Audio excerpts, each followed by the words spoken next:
with trifling people who told me my style would not work. I told them they wrong, been struggling too long. This song is for you, I'm proving you wrong. Get out my way, get out my way, get out my way, get out my way.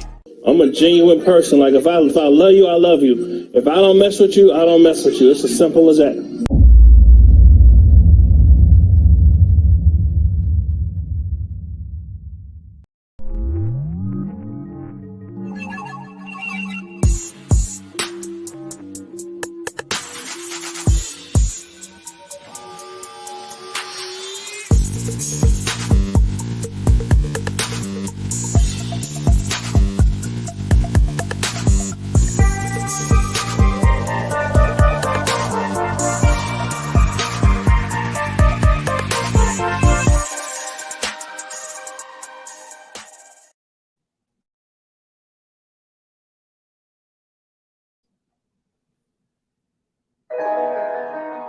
Ain't this what they've been waiting for? You ready?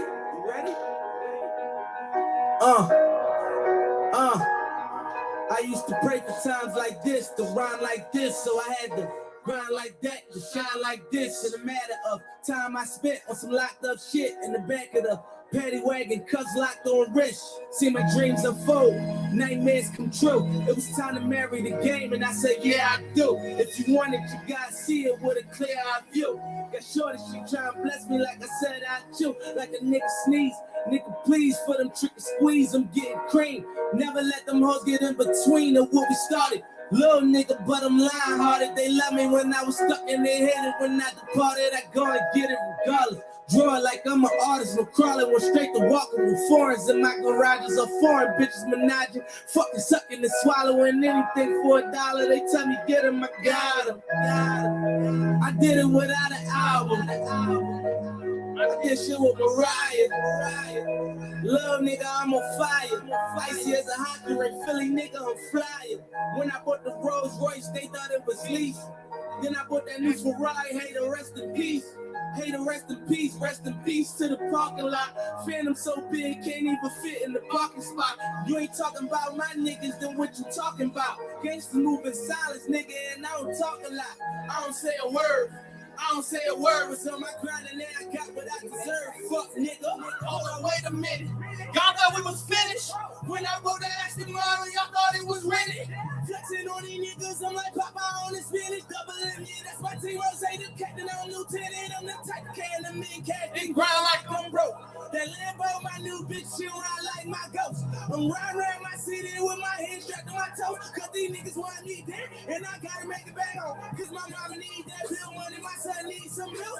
These niggas try to take my life, they fuck around, get killed. You fuck around, you fuck around, you fuck around, get smoked. Cause these Philly niggas I bought with me don't fuck around, no joke. No, all I know is murder.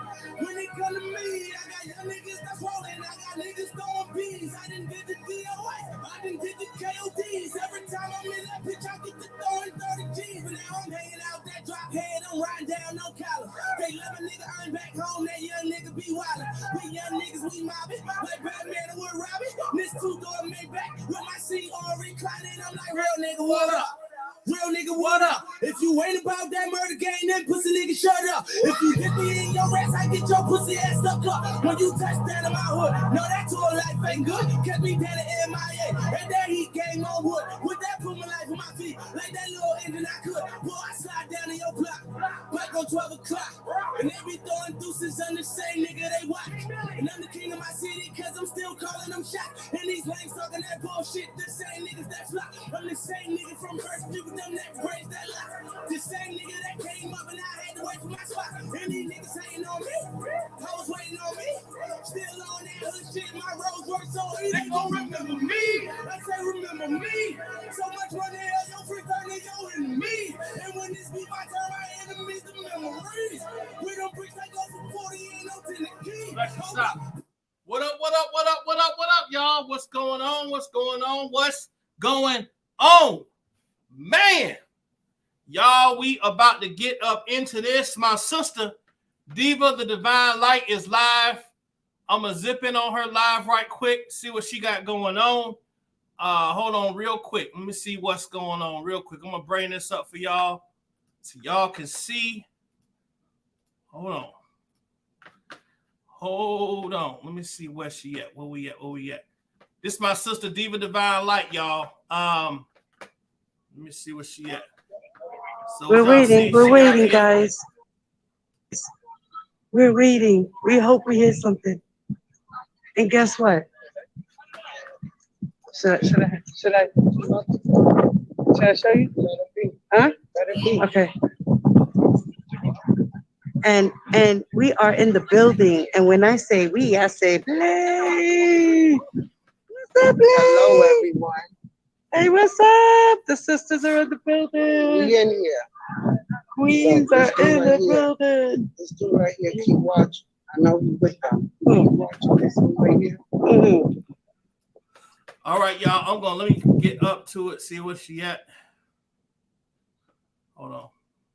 They're not praying and playing music. I'm surprised.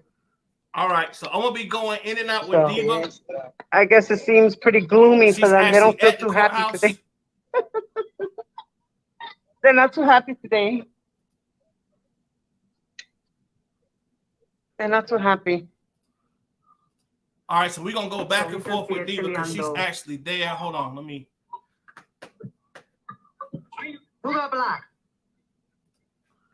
All right, we're gonna go back and forth with her. I've been searching online to see who in the world is doing, if anybody doing an actual Verdit watch.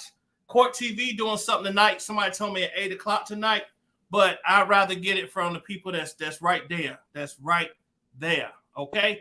Anyway, welcome everybody. Welcome everybody to the live. As y'all know, this is our little Verdit watch.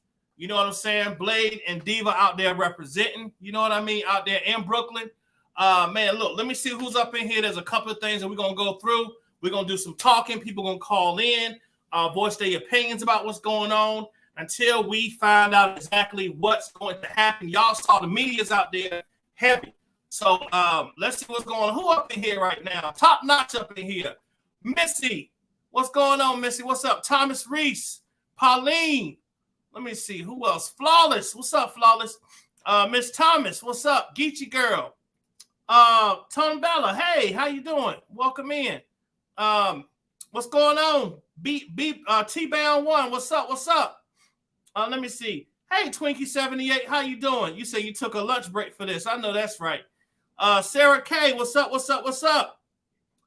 Make it a great day. Hey, what's going on? You switched up the profile on me. That's what's up.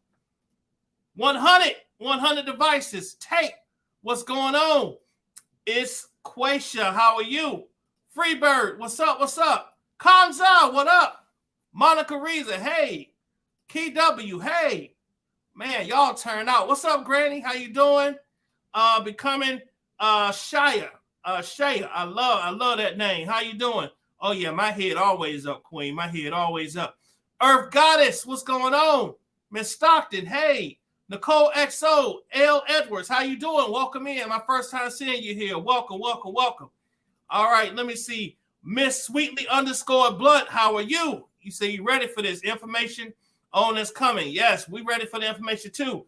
Just Videos, LaDon Reynolds, Taboo, Tammy Beckham, Grace Arline, hey, West Coast Bells, Katie Dean, Karen A, Brown Eyed Nurse, how are you? First time seeing you in here. Thanks for coming in. Daniel Steele from the UK is in the building. I'm a Queen. Nisha Jones. Who else up in here? Lanice Robinson. Hello. Faith, how are you? Woo, y'all are in here today. What's going on, Miss Moselle? Let me see. Jess J, what up? Let me see. Let me see if I miss anybody. I don't think so. I think we are good. Okay, y'all. So we're going to watch a couple of things leading up to this verdict. Karen Johnson in the building. Latrice B. Let me see. Okay. So y'all check this out. So these are things. What's going on? Nettie Boo, what's up? Bev Davis in the building. Okay, y'all. If I missed you, please. What's up, Steve Gibson? A good new subby. Thank you for subbing to the channel. I appreciate you. You're welcome.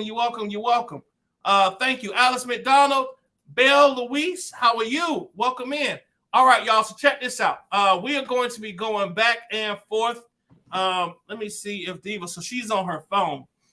Let me see what's going on, y'all. We're gonna go in and out, just checking on it to see.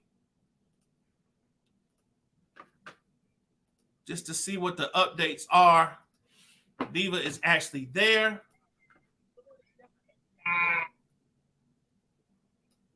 See how the people feel about RKelly. Let's see. You know what? That's yeah. We're gonna come to the corner here. We're at the corner here, so I'm gonna ask around. Let me put my cane down.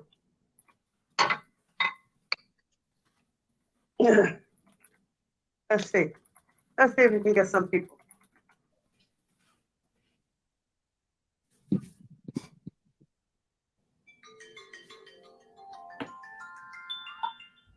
Excuse me, guys. Do you guys know about the RKelly trial? Do you know RKelly?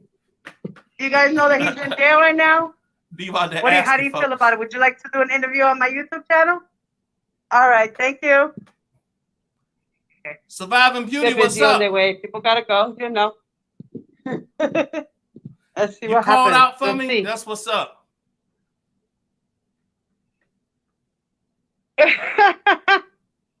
Pull up a chair, y'all. What's good? What's going on here? Who fighting? Why we fighting?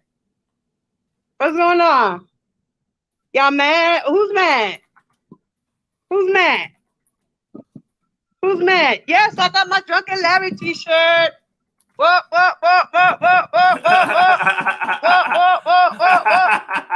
Representing, looking cute. Oh, what happened? What happened?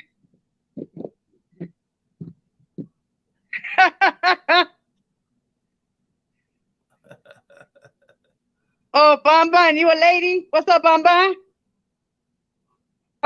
What's up? All right, so she just having fun right now. We're gonna Let's see if we going. can get anybody. Let's see if we can get somebody to talk to. Oh, I need to get in her chat. Hold on.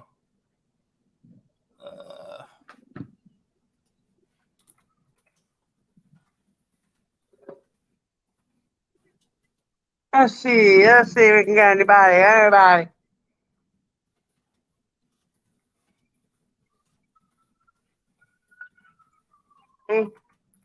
I don't know.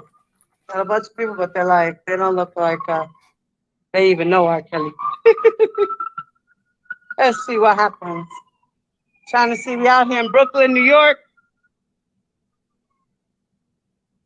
Well, we were right now I did ask the news reporter, and he did say that they are deliberating. The news reporter said they were deliberating. Okay. So the news reporter said they are deliberating, y'all. Out in Brooklyn, New York. What do you want to talk to, mommy? Your camera so they can share. Right now, I did ask the news reporter, and he did say that they are That's all it does. They are Okay, so it doesn't turn your camera around. No, I think they I have can see how many. No, that's what I said. Keep on so they can see. Because you on your phone. All right, we're gonna come back. We're gonna come back to that, y'all. We're gonna come back to that. Give me a minute. What are we trying to look at? Hold on. All right, we're gonna come back to that a little later, y'all. So right now, I want y'all to check this out here. Let me see here. So Jason Meisner posted something earlier. I want y'all to see. Let me share this. Share screen. I trust Jason Meisner. He seems to pretty much have a pretty good grip on what's going on out there. He said, just in, the federal jury in Brooklyn has been sent back to deliberate the racketeering case against RKelly. Judge Donnelly took nearly 3 hours reading through the 80-some pages of the jury instructions. The verdict form is 7 pages long. So grab some coffee. Man, she really went through that. Let me see if he got anything else in here. So this is right outside. It says scene outside the courthouse right here.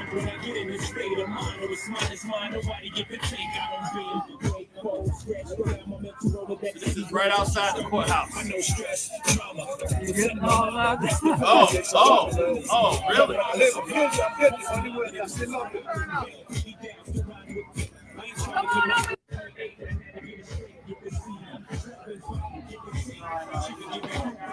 Y'all see the media's out there ready.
All right.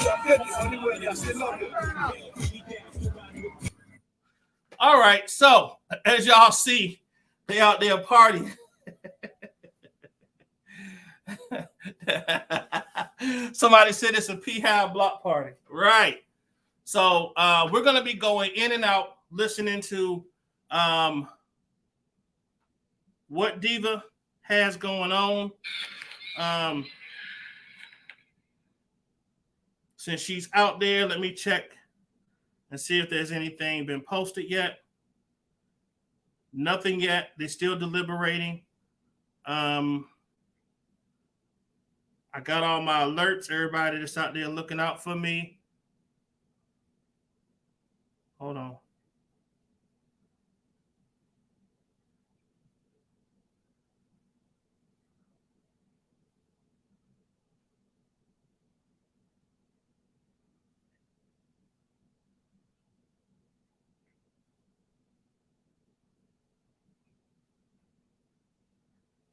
Okay.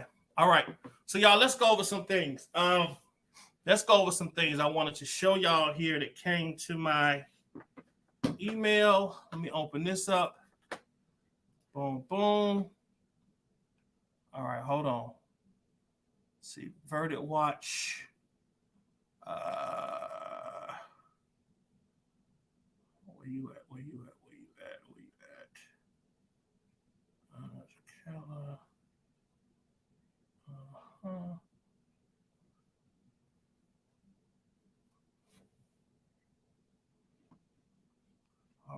All right, y'all. So this is gonna be since everything is so up in the air, everybody's waiting. It's gonna be one of those things where we just gonna be doing some talking, reading some transcripts until we get to what we all came here for, which is the verdict, to know exactly what is going on. Hold on.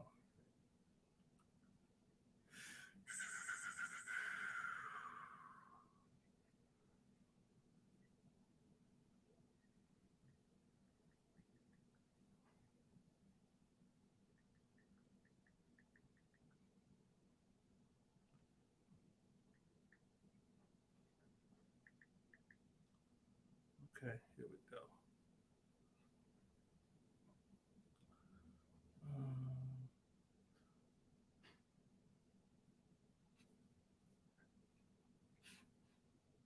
Hold on.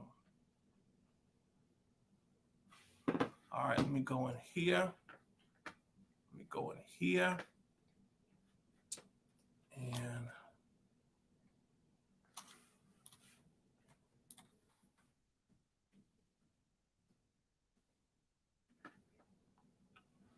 a week ago, 4 hours ago.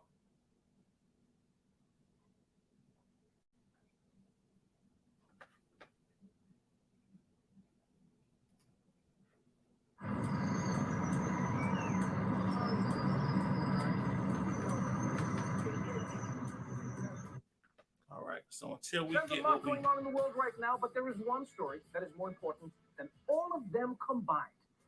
I'm talking about the ongoing saga of Nicki Minaj's cousin. No, that's not what I want. That's not what I want. Hold on, y'all. See, verdict watch. Okay, I don't see nothing there. I am searching and scouring for y'all. Here we go. This is what I wanted. This is what I wanted right here. This is what I wanted right here. Where'd you go? Oh, here it is. Okay. All right, y'all, check this out. RKelly's Hold on. defense attorney. Hold on. Let's see. Boom. Share. Boom. Boom. Boom.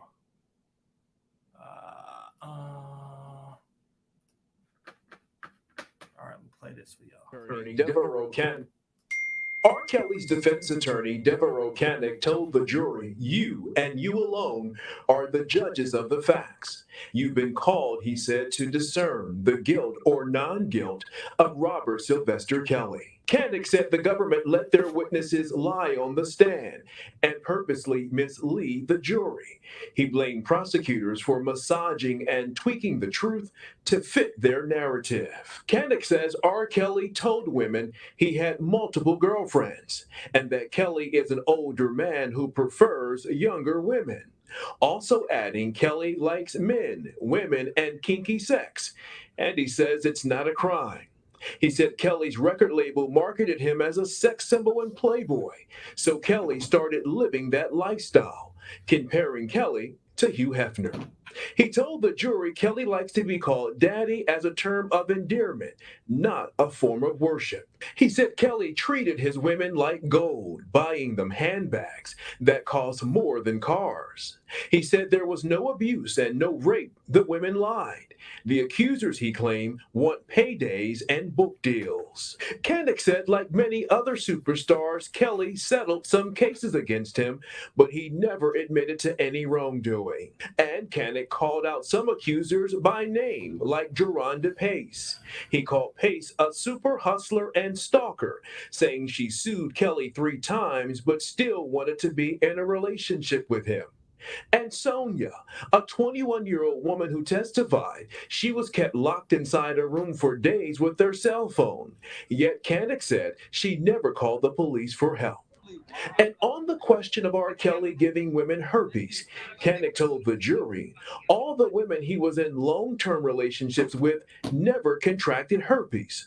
Only the women involved in lawsuits claimed they were infected with the incurable disease. Man, listen. We talked a little bit this morning. For the first time since the About- trial began, we heard from disgraced singer R. Kelly when asked by the judge if he... We talked this morning about what was the purpose in having a defense team that was that like unprepared, that had no defense for none of the forensic people. Travis Sloan, he and here's the thing, like the crazy part is he admitted that he lied in court. He admitted it. He said anything that I said that was not true. This is what Kandick said. Anything that I said that was not true, charge it to pretty much me forgetting. You are the attorney that is sitting here blasting these victims out here, talking about how they are lying, but yet you're lying. Blows my mind.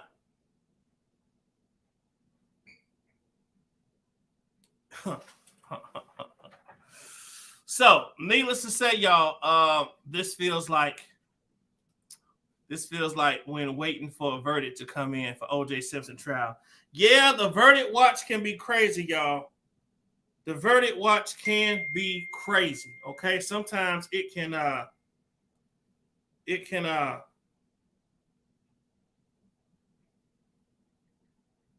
hold on.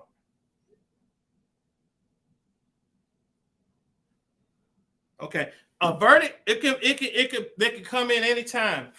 It's 4 o'clock here. It could come in at 5, 6, 7.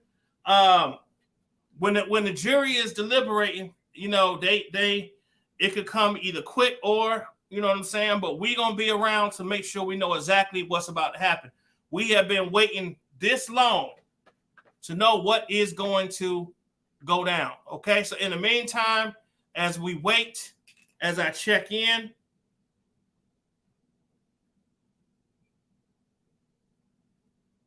let me see something here.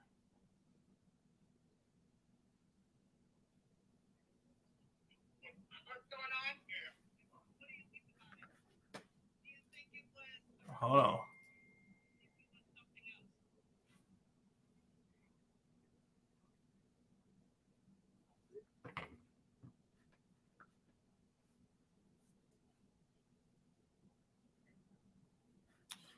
All right, hold on. Let me see.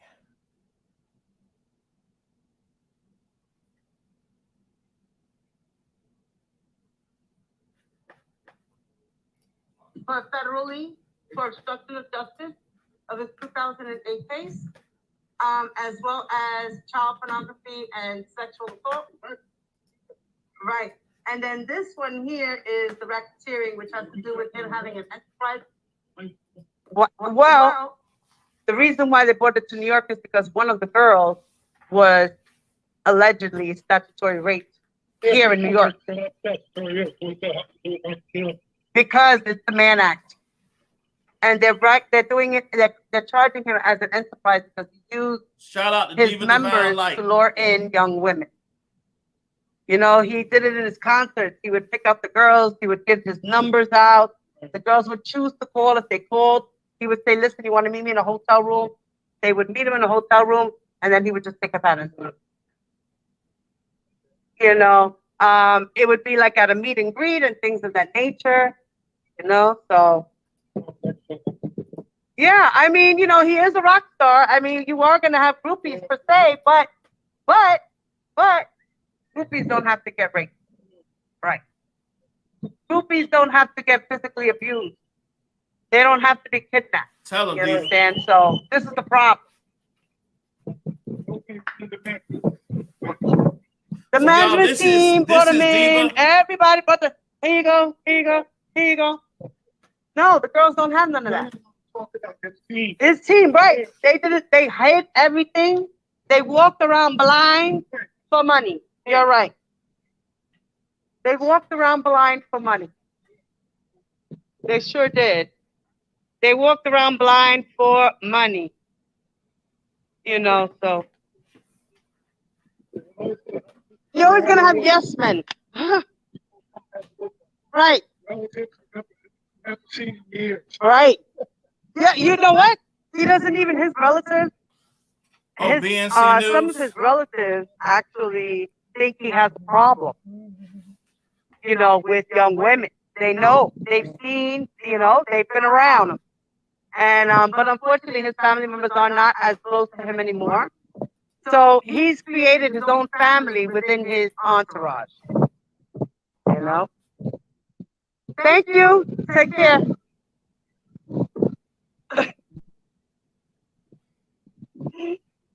Well, guys. You're welcome, Cherise. All right, Dana. See you later.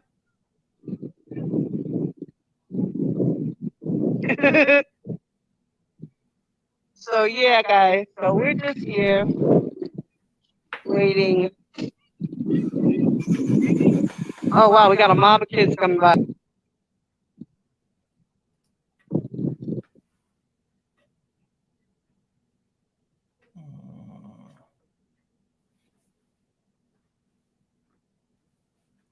All right, let me see.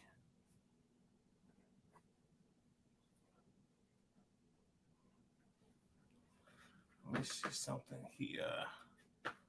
Boom. Said Atmos. BNC News. Let me see what BNC News. BNC News. Oh, BNC.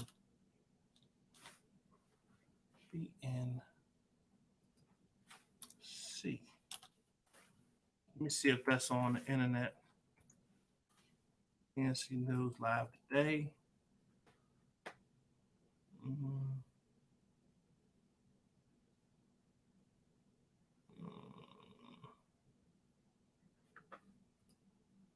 Let me see. RKelly. Verdict. Watch. Let me see if there's anyone else. Live.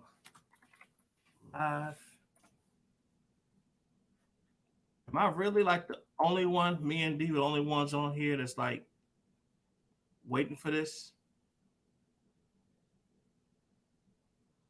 Let's see what NBC News is talking about. A New York jury in the federal trial of RKelly is expected to begin deliberations today.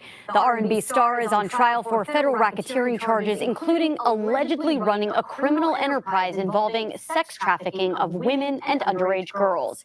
Nancy Chen reports on the surprising comparison Kelly's defense lawyer made during closing arguments.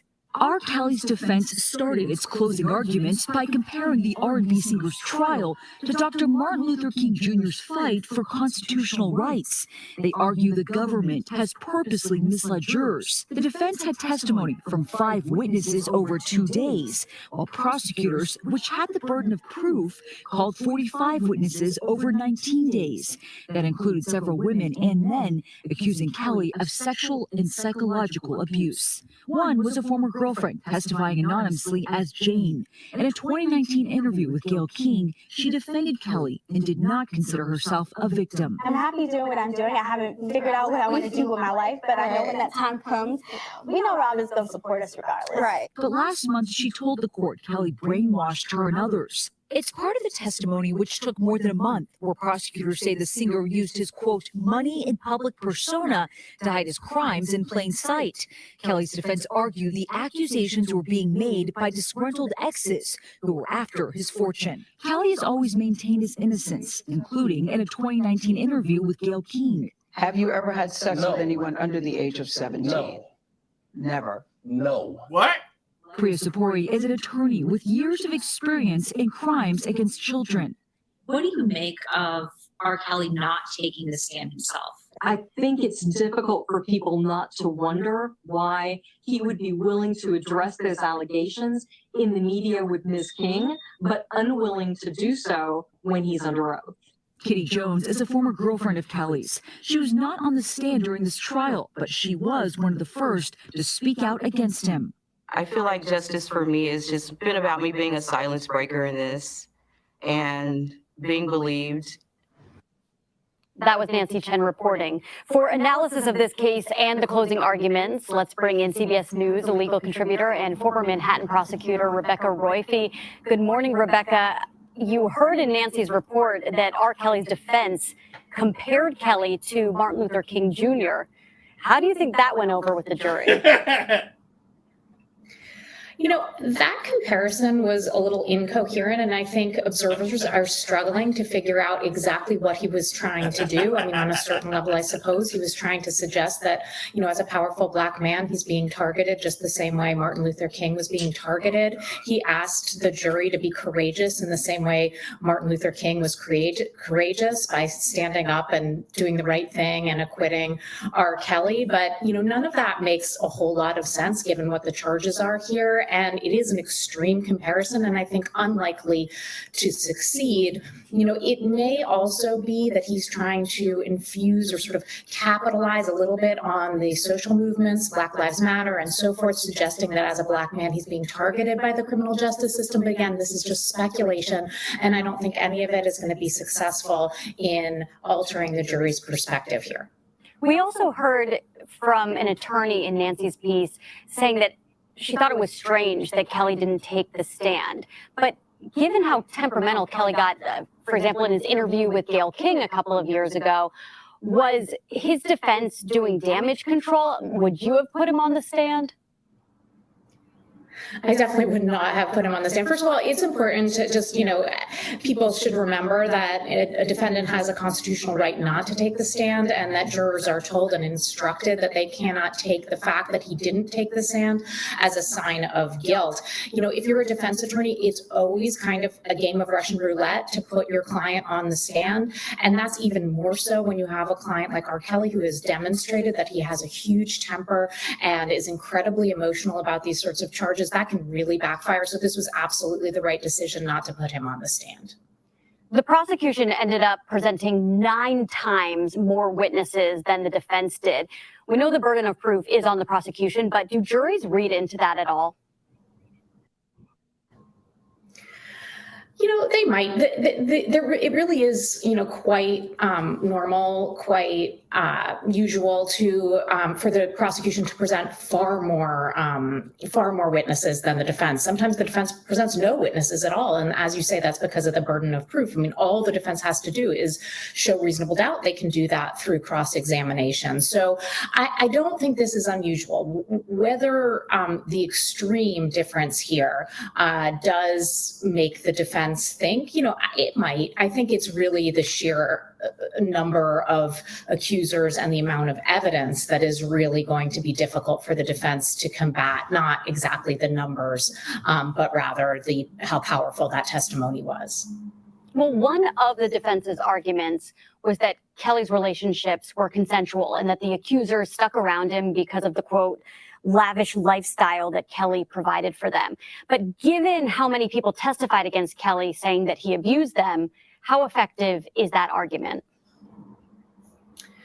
I don't think it's as effective as he might like, for a couple of reasons. First of all, I think that's becoming less and less effective. I think that our community, that America, is becoming more aware of how these power dynamics work. And ever since the Harvey Weinstein trial, people understand that sometimes victims do hang around and even communicate with their abuser, and that's becoming more part of the cultural conversation. So I think it's not as successful for that reason. The second reason is the age of some of these accusers. I think that just adds credibility to this notion that, you might be so confused and so overwhelmed by the power dynamic here and, unable to sort this out in a way that makes it clear that you should go report it right away.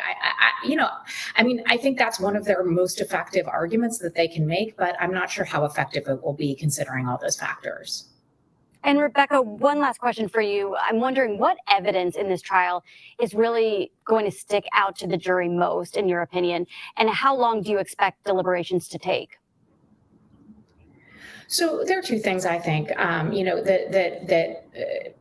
how compelling the victim testimony was. I think obviously stories appeal to juries and words appeal to juries, personalities and emotions appeal to juries. So I think, first and foremost, that testimony, especially from the young girls, the girls who were young at the time of their interactions with R. Kelly, are going to be extremely compelling. Second, in terms of the legal charges, I think that the prosecution did a good job of showing that this was something, as the prosecutor said, hidden in plain sight, that he didn't do this alone. He did this with a whole entourage full of managers and assistants who were helping him procure the women and secure them and prey on them, really.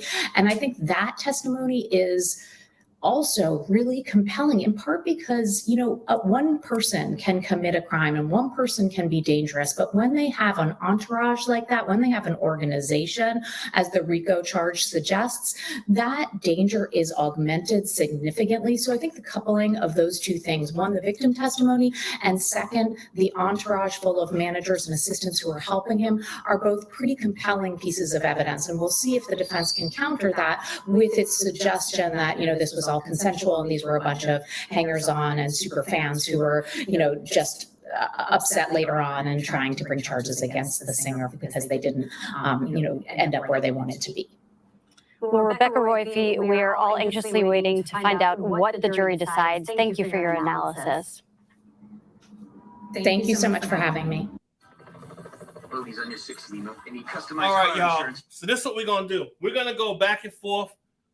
We are on a watch. We're on a Verdit watch. So whenever you do a Verdit watch, it is us talking about the case, us speculating, us giving out our feelings about how we feel about the case. What I'm going to do now is, before we about to get into the transcripts, but I want to give people an opportunity to, if you want to call in, and just kind of, speak your mind on how you feel about things. How do you feel about the case? I'm going to put my number in here, 404-820-2068. I'm going to put this in here. Let me see here. Boom. All right. So here is the show number. If you want to call in just to speak your mind, how you feeling about the case? Has this case went the way you thought it would go? Do you feel like the prosecution presented their case? This is your opportunity to call in as we wait for the verdict. You can call in and voice your opinion about how you feel about things, okay? In the meantime, I'm going to go ahead and pull up these transcripts, and we are going to get into it. We're going to get into it, y'all. We cut off at a point yesterday where it was getting really, really, really interesting. We stopped at page 2776.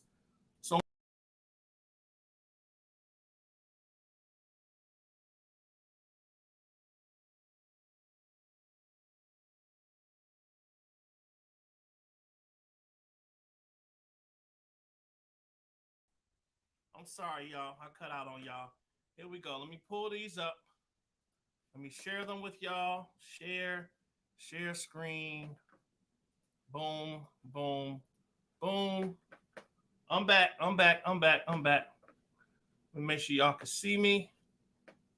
Let me bring this up.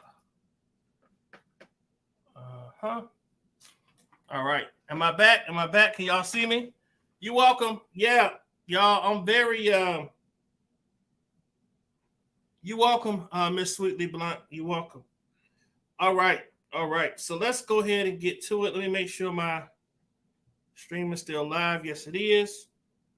Can y'all see everything? Is that is this cutting off? Okay, I think we good. Let me stroll up and down on here just to make sure y'all can see everything. Make sure y'all good. Just going up. Okay. Okay, cool. So let me go ahead and get to the page 2776. 2776. That's 2687. I want 2776. Hold on. Are we? Oh, this day 12. We in day 13. Hold on. I'm sorry, y'all. I'm tripping. Here we go. Day 13. That's where we at. We in day 13. We moving through these things, y'all. So let's get to 2776. Let me see. Blow this up for y'all. There we go. 2776. Where are you? That's 2779. 2776. Okay, cool. So we about to get into this, y'all. In between, we will be stopping in between, and I'm gonna be checking in to see, because I got people watching to see what's going on. T-Bone for life. What up? What's going on, T-Bone? What's going on? I'm gonna be going in and out. We're gonna get into these transcripts, and we're gonna go and check to make sure, see if we got a verdict. So we'll be popping in and out. Okay. So hold on. We finished on 2770. So we starting on 2776 today. So let me take this down. Give me one moment here.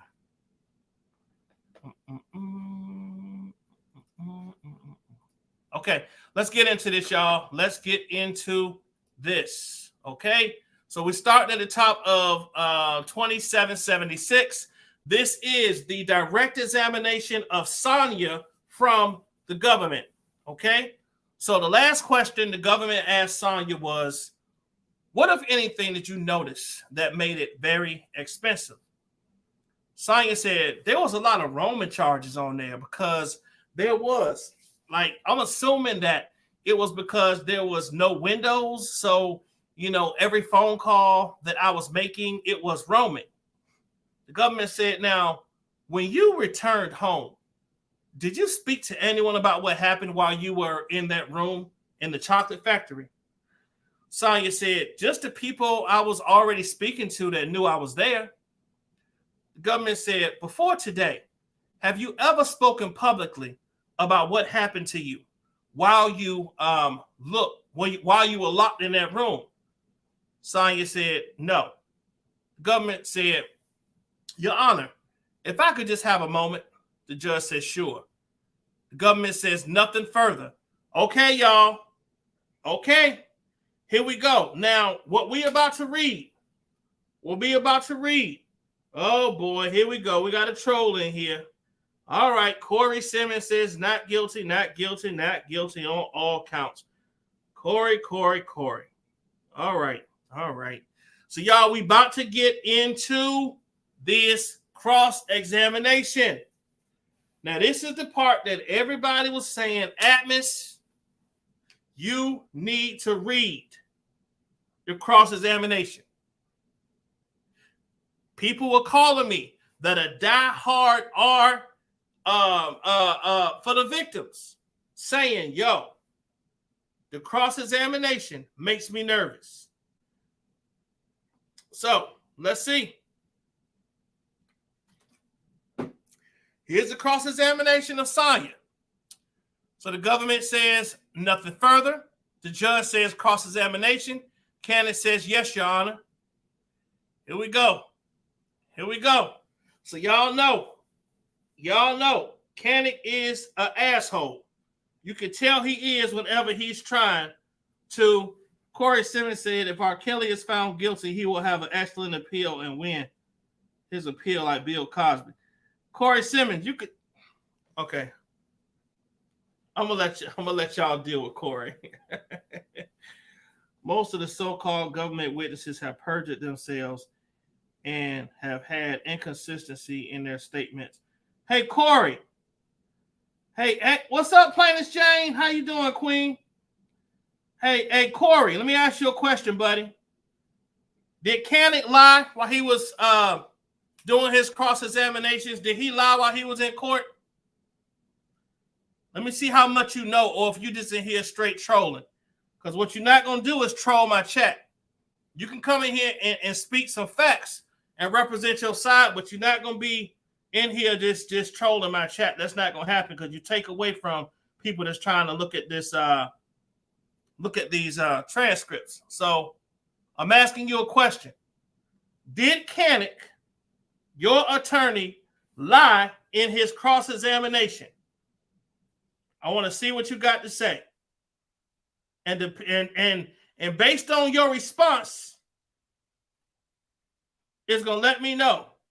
PLAINESTjane said, dang, not them wanting the floor plan now.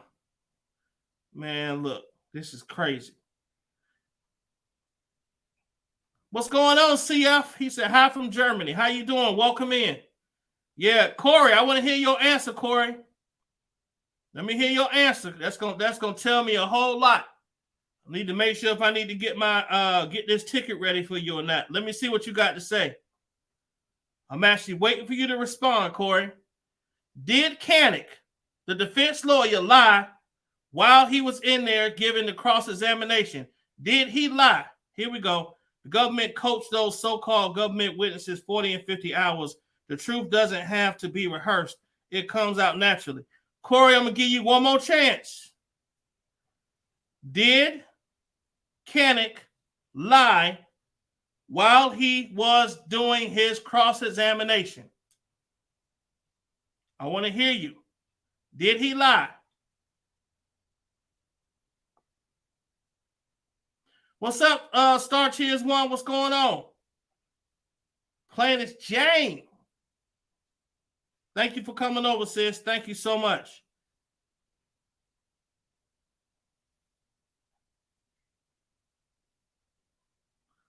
Diva time. They better not leave us waiting. I know, Trent. They better not leave us waiting all weekend for this. I agree. Corey said the same truth, everybody. The same truth every day, and you believe the same lies. Okay, Corey, you got to go. Y'all, send him to Blockland. You got to go to Blockland, Corey. I'm sorry, bro. I just gave you like multiple chances to show me what your intellect level was. And you obviously are, yeah, thank you. See you later, buddy. All right, y'all, let's get back into these transcripts. This is a cross-examination that the defense has been asking me to read that they say we need to be scared of. This is what they say, Canick gotta win. Let's see. Here we go. So I'm going to start off as Canick, y'all. He's talking to Sonya now. Here we go. How old are you? Sonya said 39. Canick said, and according to you, these things you just told the jury happened to you when you were 21? Sonya said, that's correct. Canick says, and I see Miss Allred is here with you. You retained her. Sonya said, yes. Canick said, when did you retain her? Sonya said, I don't know, a couple of years ago, maybe. Canick said, a couple of years ago. Was it after the Surviving RKelly, the documentary? Sonya said, yes. Canick said, and after these things that you said that happened to you, when did you first make a report to law enforcement? Sonya said, can you repeat that? Kenneth said, after these things that you just told us about that happened to you, when was it that you made a report to law enforcement? Sonya said, a couple of years ago. Kenneth said, again, after the surviving R. Kelly. Am I correct? Sonya said that will be correct. Kenneth said, and was this report made before you retained Miss Allred or after you retained Miss Allred? Sonya said, after. Kenneth said, so firstly, after these things happened to you, you didn't go to law enforcement, but 2 years or so ago, you hired Miss Allred? Sonya said, that's correct. Kenneth said, and after you hired Miss Allred, then you went to the police? Sonya said, we didn't go to the police. Kenneth said, so you made a report to the police? Sonya said, I never made a report to the police. Kenneth said, okay, law enforcement. Sonya said, these guys are considered law enforcement, prosecutors, so that's who I'm. Oh, no, she didn't. Oh, no, she didn't, y'all. Ugh, no, she didn't. No, she didn't. Okay.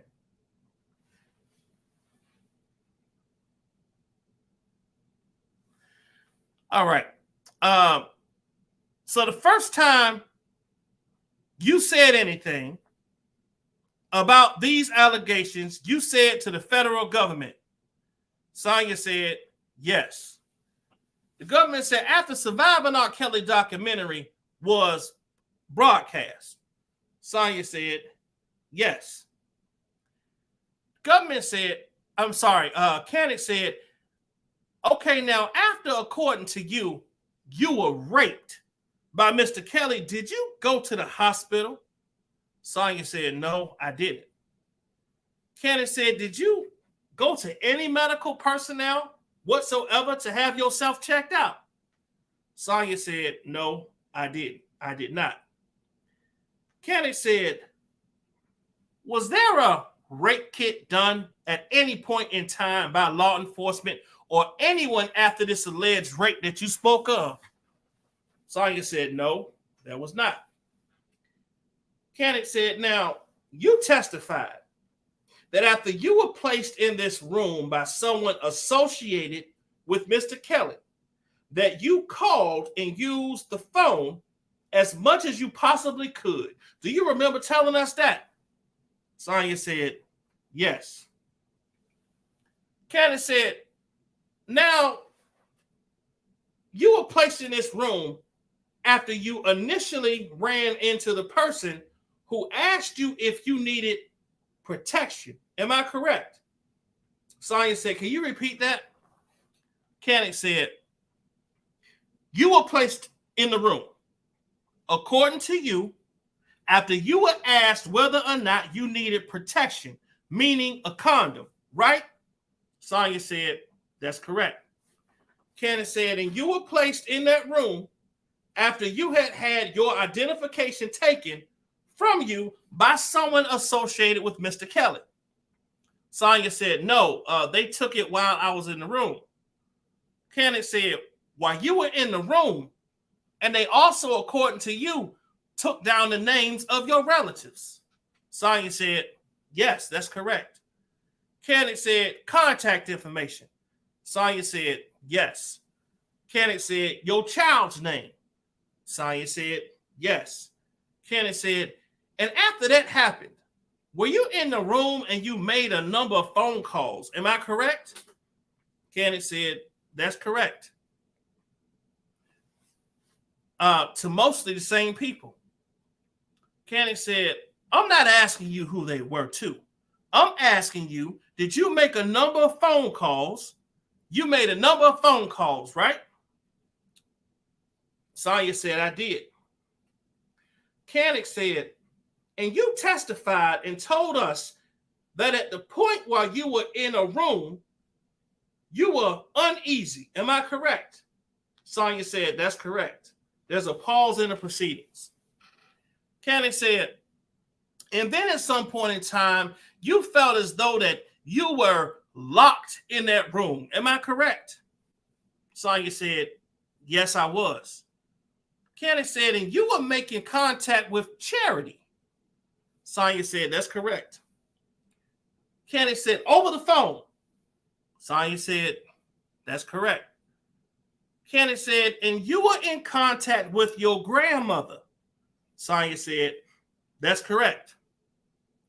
Canick said, and there was a point in time that you were actually banging on the door to get out. Am I correct? Sonya said, that's correct. Canick said, and at any point did you call 911? Sonya said, I did not. Canick said,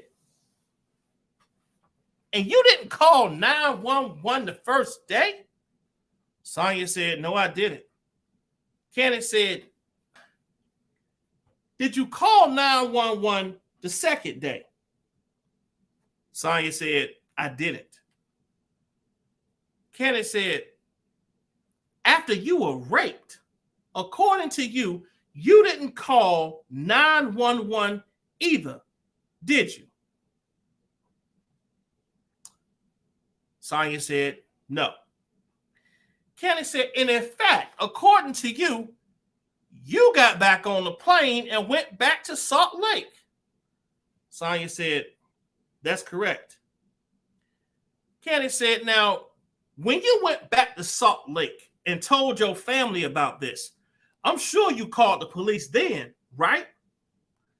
Sonya said, I did not. I didn't tell my family. Canick said, you didn't tell your family and you didn't call 911. Sonya said, no.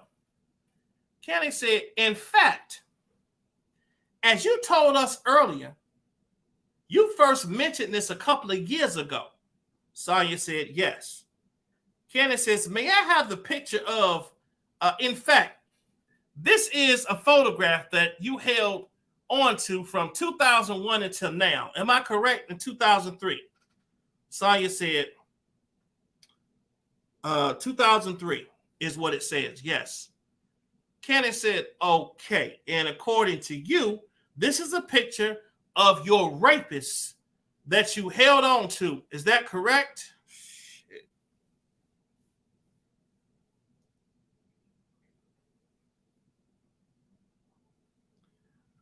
Sonya said, that is correct.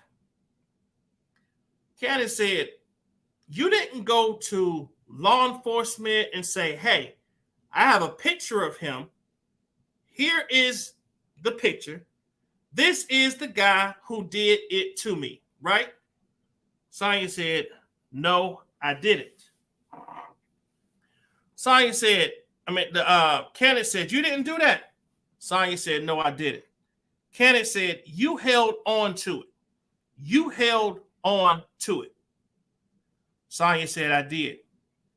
Canick said, and you didn't tell your family about it either. Sonya said, no, not what happened to me. Canick said, okay, now, when you went out to Chicago, did you have a return ticket? Sonya said, I don't know if they had already planned the date that I was coming back, but no.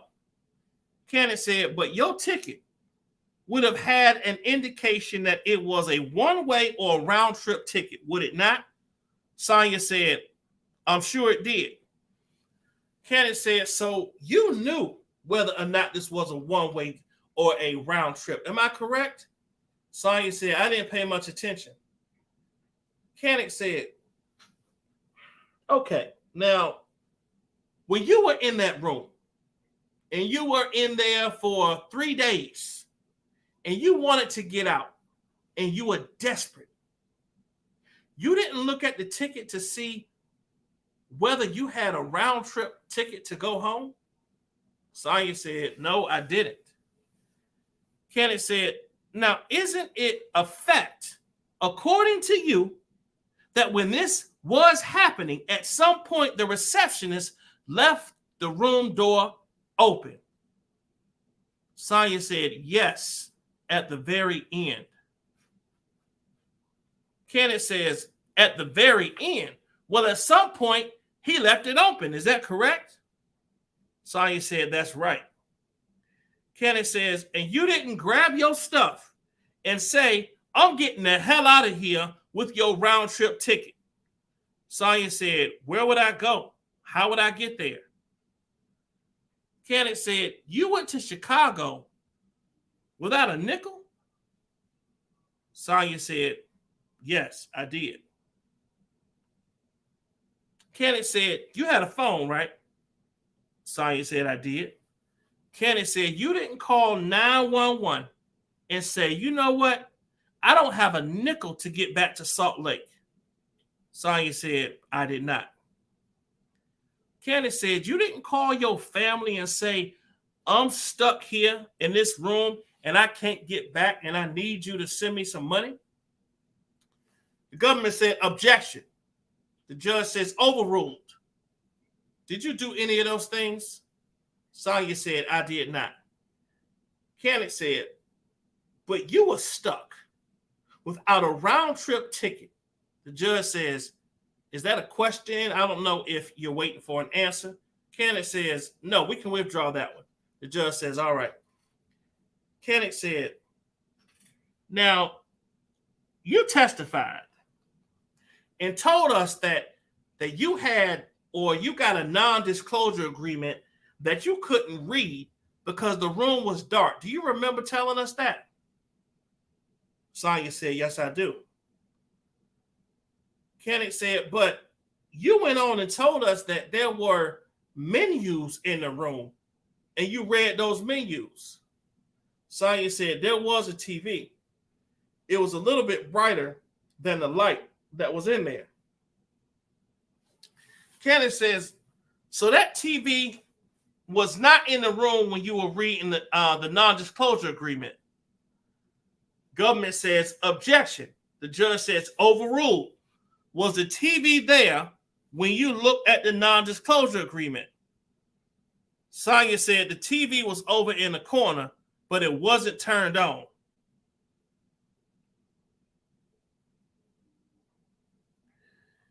Kenneth said, but that was a simple moving it over and hitting the button and turning it on, correct? Sonya said the TV was all the way over in the far corner and we were at the table. It was not on. I didn't know it was there. I didn't know, what I was doing in that room, to be honest. Kenneth said, no, the judge says, can I ask a point of clarification? Were there two separate times that you were asked to sign the agreements? Sonya said, yes. The judge says, and how long, and I'm sure that you said this, but I just don't remember. How long after you got there did you get the first one? Sonya said, I was there for about 5 or 10 minutes. The judge says, and the second one was when you left. Sonya said, yes, a couple of days. Hold on. The judge says, and the second one was when you left. Sonya said, yes, a couple of days. The judge says, sorry, Kenneth, go ahead. Kenneth said, sure. Kenneth said, so you got it the second time. You read it then? Sonya said, no, I didn't. Kenneth said, the TV was still off. Am I correct? Sonya said, no, the TV was on, but I already signed the first one. Kenneth said, okay, and you didn't want to know what was on the second one? The government said, objection. The judge says, overruled. Why didn't you read the second one? Sonya said, I just wanted to go home. The government says, and this was while the door was open. Am I correct? Sonya said, yes. The judge says, look, I'm sorry. Again, the second agreement, was that in the room or was that somewhere else? Sonya said there was a guy that brought it in when he walked in. The door was open. He had me sign whatever it is, the NDA, and the door was still open. He didn't close the door behind him. The judge says, okay, sorry, Mr. Canick, go ahead. Canick said, now you testified and told the jury that when you were going to see Mr. Kelly, you were going out to do an interview with him. Sonya said, that's correct. The government said, Canick said, had you in fact, he or the staff told you that he would not be doing an interview with you? Sonya said, no, nobody ever said that. Canick says, isn't it a fact that when you were going out, you were under your impression that you were going to watch a photo shoot with Mr. Kelly? Sonya said, no. Canick said, no. Now, when you were en route to Mr. Kelly, you missed your flight. Sonya said, I did, the first one. Canick said, the first one. And you called and asked for a second one. Sonya said, no, I called to let him know that I missed the first one and what he wanted me to do. And he put me on another flight. Canick said, he put you on another flight. And when you got to the airport, you missed your car. Sonya said, he said that the car service, it was so late that the car service wasn't running anymore to take a taxi. Canick said, and you took a taxi. Sonya said, that's correct. Canick said, and then en route to the chocolate factory, you had the taxi stop so that you could change clothes. Sonya said, I had them stop so I could change for feminine hygiene. But yes, he did stop. Canick said, and then you changed, and then you went on to the chocolate factory. Sonya said, that's correct. Canick said, and you testified and told us when you got to the chocolate factory that someone asked for your ID. Sonya said, that's correct. Canick says, and took pictures of your ID. Sonya said, he took a copy of it, yes. Canick says, and your bank card? Sonya said, whatever other form of identification I could give him. Sonya said, and you saw that happening. Sonya said, they took it and I heard it. Canick said, and then there came a point in time that's when you were taken to the room and locked inside the room. Sonya said, I was inside the room when they took my identification. Canick said, now, before going out to Mr. Kelly, did you tell your boss? Sonya said, yes. Canick says, and did you give your boss a reason as to why you were going? Sonya said, I did. Canick said, and your boss did not provide you with any resources? Sonya said, no. Canick said, and Sonya said, the only thing he gave me. Canick said, you answered my question. Now you testified while being in the room and knocking on the door to be let out to use the bathroom and get some food. You eventually got some food. Y'all, let me check in really quick. Let me see something. Hold on. Let me just check on this. Make sure we ain't missing nothing. Hold on.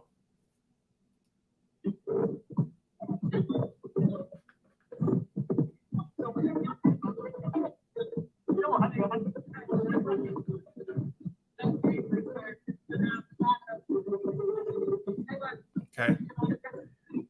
It don't look like nothing's going on right now.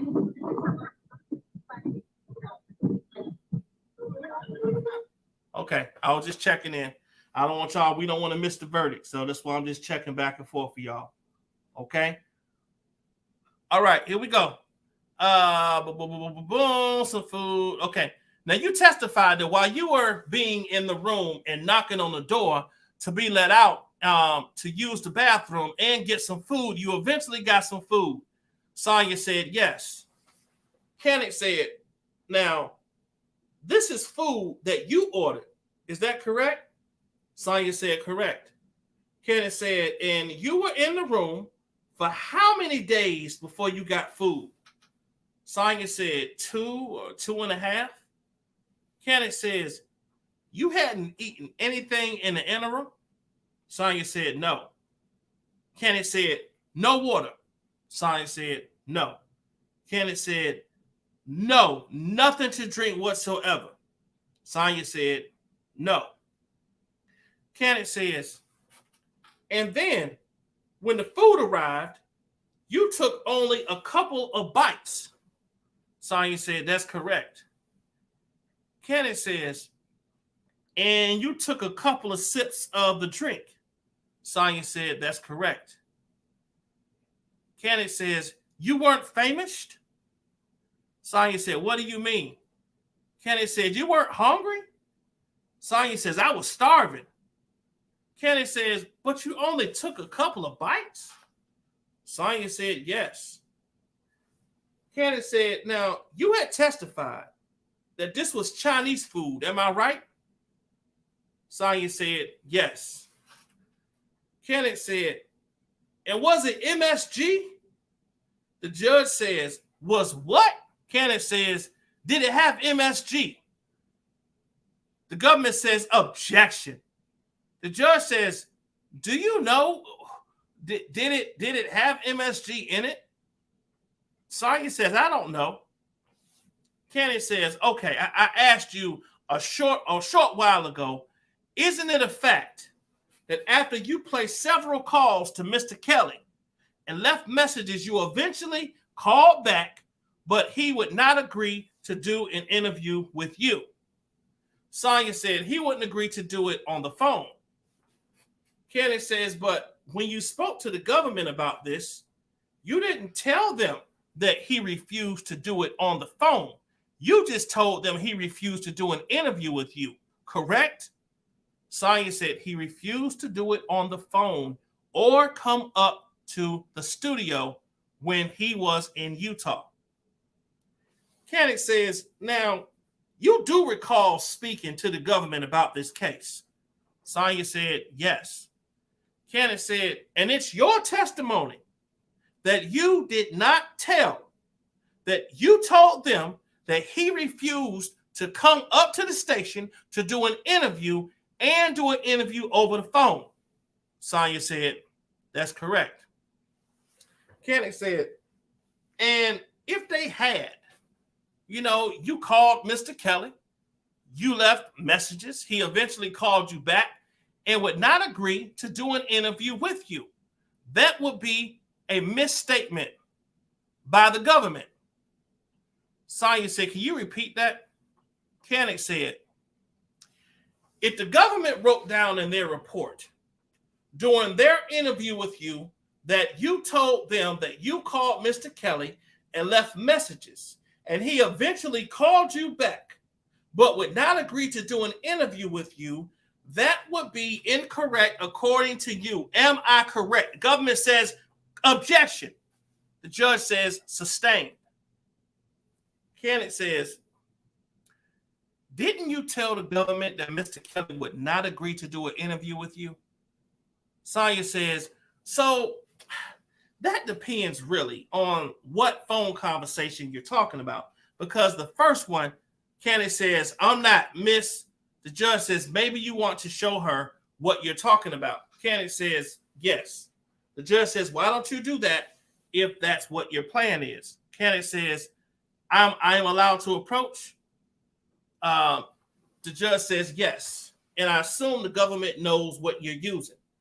The government says, is it possible to ask for a sidebar, Your Honor? The sidebar is held outside a hearing of the jury. Okay, y'all, so here's a sidebar. Here we go. Sidebar. The government says she just testified that she has it.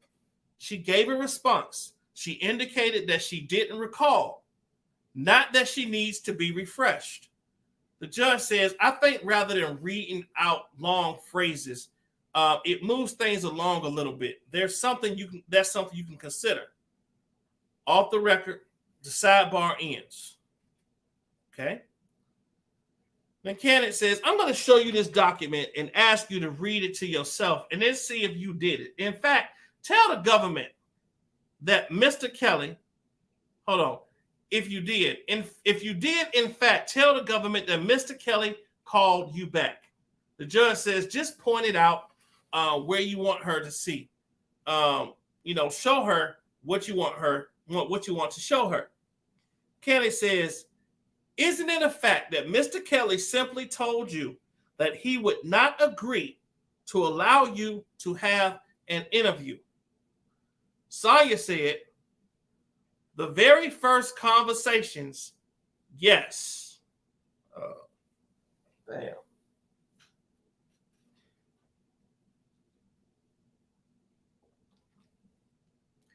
Kennedy says, now, according to you, when you were locked in a room and eventually let out, you took a shower in the bathroom. Hey, Karen A., what's going on? H. Smith, how are you? All right, y'all, let me check in. What's up, Team Libra? What's going on? Let me check in, y'all. Let me see. Let me see if I see something. Hold on.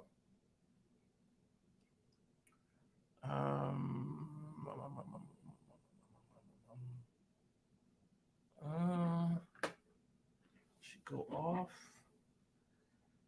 Hold on, y'all. I'm just checking to see. Okay. All right. All right, let's get back to it. All right. In fact, isn't it a fact that Mr. Kelly simply told you that he would not agree to allow you to have an interview? Sonya said in the first conversations, the very first conversations, yes.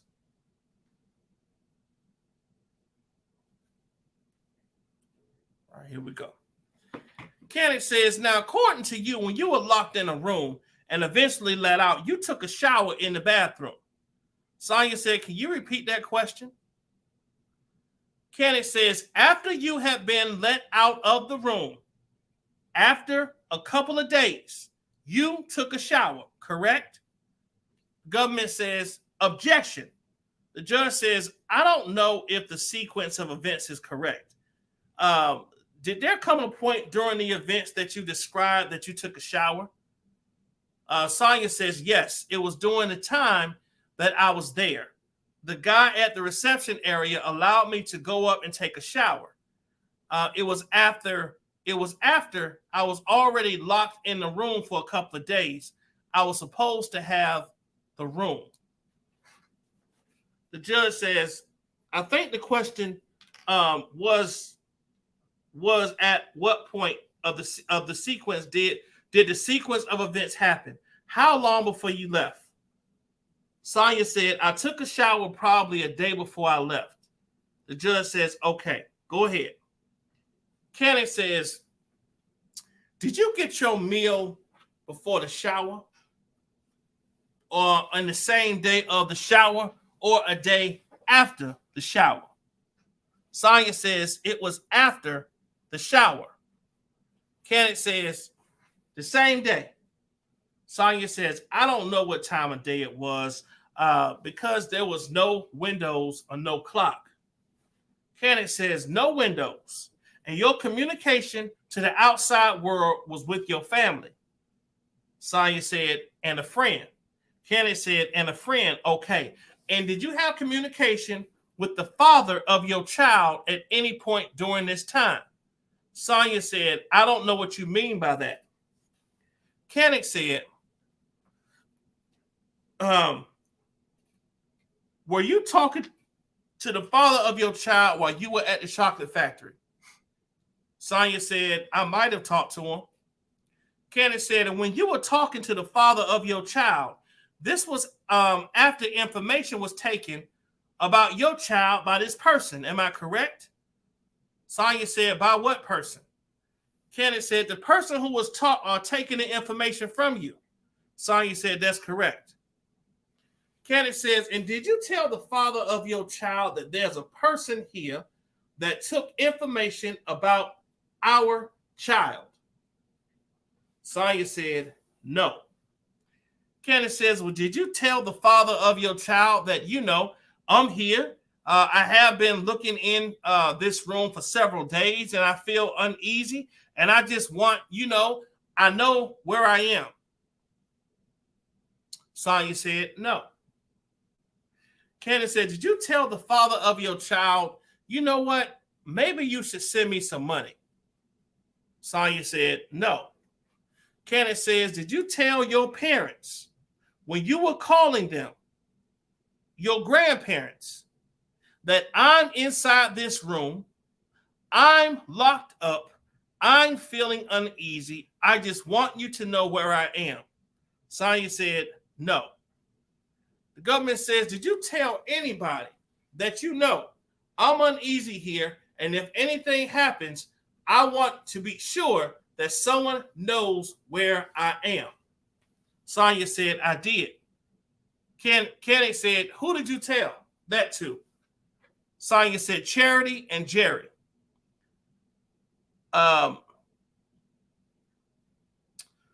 Kenny says, Charity and who? Sonya says, Jerry. All right, y'all, let me check on something. I want to stay on top of this just to make sure that I'm not missing anything.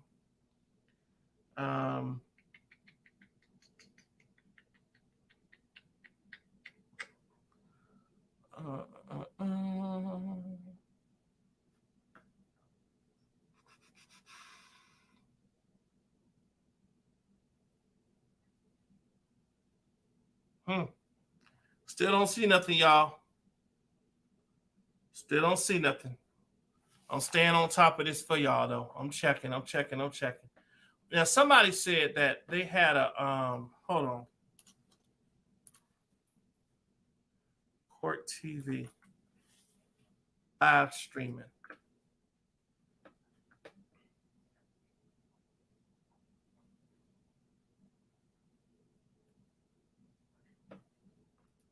Hold on, y'all.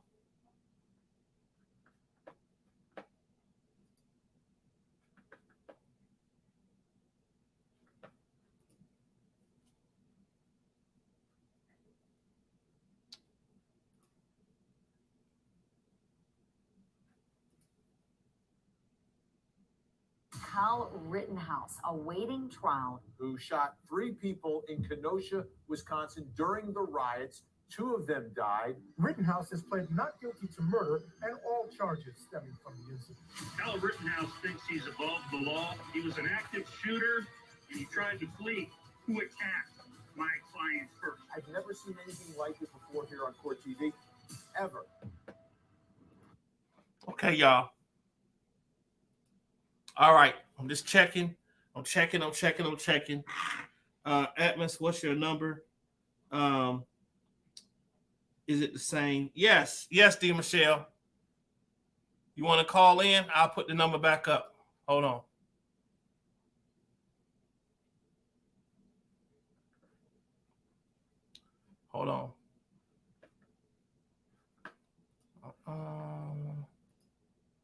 That's the number, D. Michelle. That's the number. All right, let me keep reading. All right. Kenny says, did you tell them, you know what? If you don't hear from me by the next couple of hours, call law enforcement. Sonya said, no. Kenny said, did you tell them that you were at the chocolate factory? Sonya said, they knew where I was.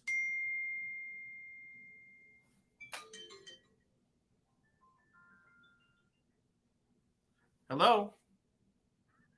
Hey. Hey, how are you? You want me to put you live? Okay. Go ahead. Say it again. Hold on. Let me turn you up. I'm gonna put you live. Hold on. Okay. Repeat. You live now. Go ahead and repeat what you just said. Okay. The jury requested Sonya's full testimony, and they requested the letter that Azriel was forced to write to her brother, and they requested the layout of the studio on Larrabee Street. So that's what they just asked for, and Court TV said. Hold it. Now, where are you looking at this at on Court TV? Where? Because I'm trying to find that. Where are you finding this at? I downloaded the Court TV app, and then if you do stream live, they have like the jury deliberation box in the corner, and they do their regular run. So go to the Court TV. So I'm on Court TV now on. So it says stream live now. Yeah, stream live now, exactly. Okay. So that's where I am, and then it's like a little. Do I push play? Hold on. You said go to the box in the corner. Okay. Well, there's just like a box in the corner that says jury count, like deliberation countdown. You see it at the stream live now when it comes up, when they're like, unless it's on like a commercial, it won't show up. But if they're recording, it's just like in the bottom corner. In the bottom corner. It's just like a clock that keeps running. Oh yeah. See, I can't freaking see that. I'm gonna put my screen on the screen, and then you tell me what I'm missing. Hold on. Can you see my screen right now?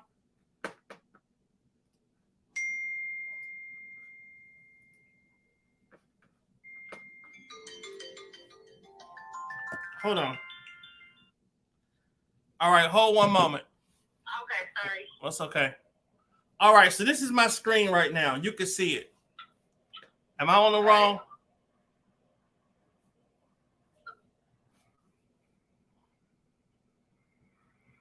Hold on, let me see.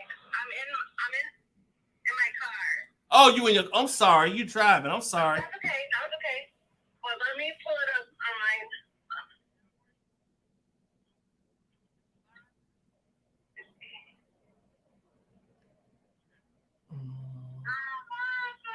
That's my daughter. Sorry, guys. Oh, that's okay. She a happy little girl. That's good. Stream live now.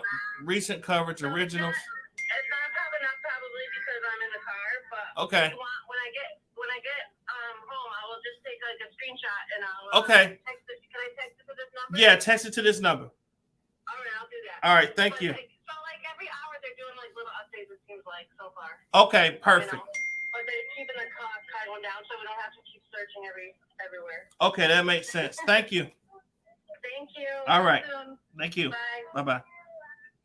All right, hold on, y'all. So it says here, the jury just asked for, yeah, D. Michelle, I'm reading what you just sent me. The jury just asked for two things. All right, hold on, y'all. Let me stop sharing this here. Okay. They're still giving periodical updates. If I see anything else, we'll let you know. Okay, y'all. So as y'all just heard here, they are asking for Sonya's transcript, the one that we are reading right now, y'all. The one that we are reading right now.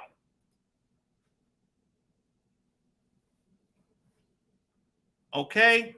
The one that we are reading right now. Let's read this shit to see what in the heck they looking for. Hold on. It says so. So they're looking for Sonya's transcript. They wanted to see when she talked about being drugged. Number two, one of the Jane Does said he didn't hurt her, but she had to supposedly write a letter to her brother. They want to know about that. They want to know what the letter said to her brother. We read that. We read that. Let's finish reading this this cross, y'all. Let's finish reading this cross. Let's get back into this because we own to something right now. So let me pull this back up. I had a feeling that's why everybody kept telling me, Atmos, read freaking Sonya. Sonya could be an issue. All right, let me read this, y'all. Let's get back into it. Let me share this with y'all. Share.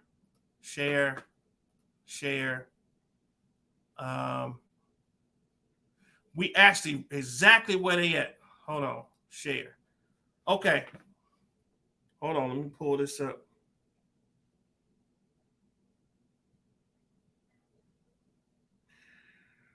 All right. Okay, let's get back to it. After Sonya jurors may sway or confuse them about the other girls' testimonies. Yeah. Okay, y'all, let's get back into this. So Cannick says, did you tell them, you know what, if you don't hear from me for the next couple of hours, call law enforcement? Sonya said no. Cannick says, did you tell them that you were at the chocolate factory? Sonya said, I knew where I was. Cannick says, no, my question is, did you tell them that you were at the chocolate factory? Sonya said, yes. Cannick says, and did you tell them that you hadn't seen Mr. Kelly, but you were being asked these questions by this individual? Hold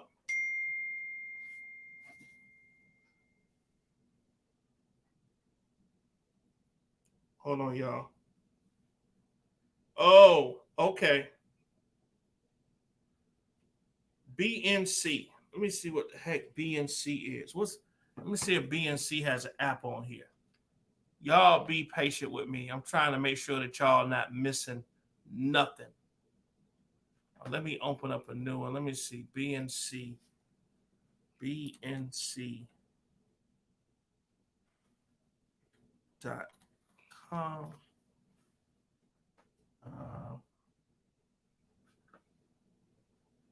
BNC.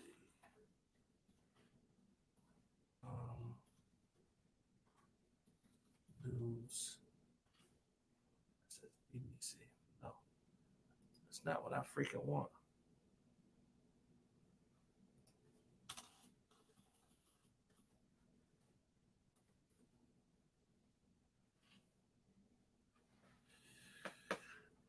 Hold on, y'all.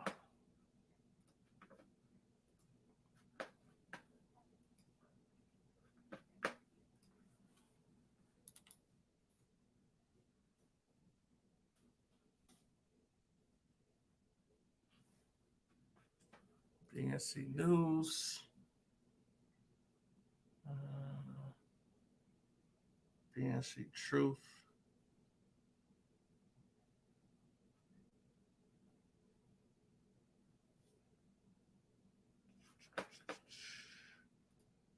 Subscribe to them. 9/11. RKelly. Okay, I don't see no live. I think they got something on TV. All right, we're going to keep checking back and forth, y'all. Let's get back to this testimony. I'm sorry, y'all. I'm just trying to make sure. Hold on. Go to Court TV website, Verdit Watch. Court TV. Yeah, that's why I was just at.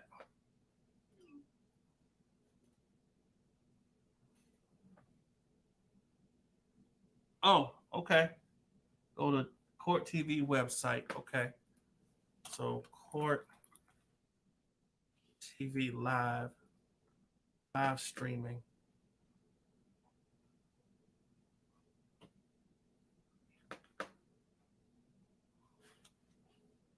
Hold on.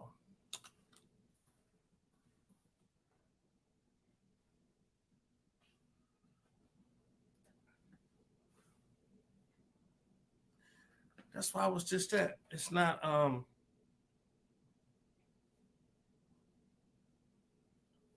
Verdit Watch. Recent coverage. News. Recent coverage. Trials. Trials in demand. Court TV UK link. Stream live now.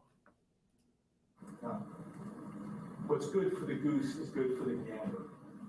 And what that means is that when they want to hold her to a higher standard than the person that they are trying to vindicate. U.S. versus Kelly. Okay, okay. They do not want to have be in vain. Tap. Top right. Tap 3 lines. Okay. Officer to have died for nothing. In their minds, that means. Okay, I tapped the 3 lines. Court mystery. About us press. Yeah, I just tapped it. Top 3 lines, live stream.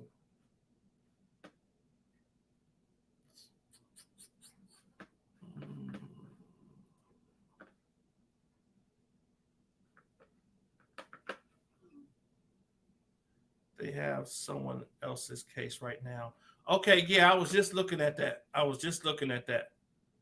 Okay, so hold on, let me get back to it.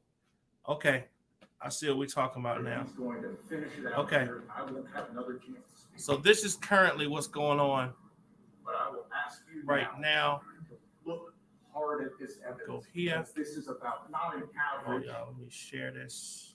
As the Share screen, scientists would share. have it.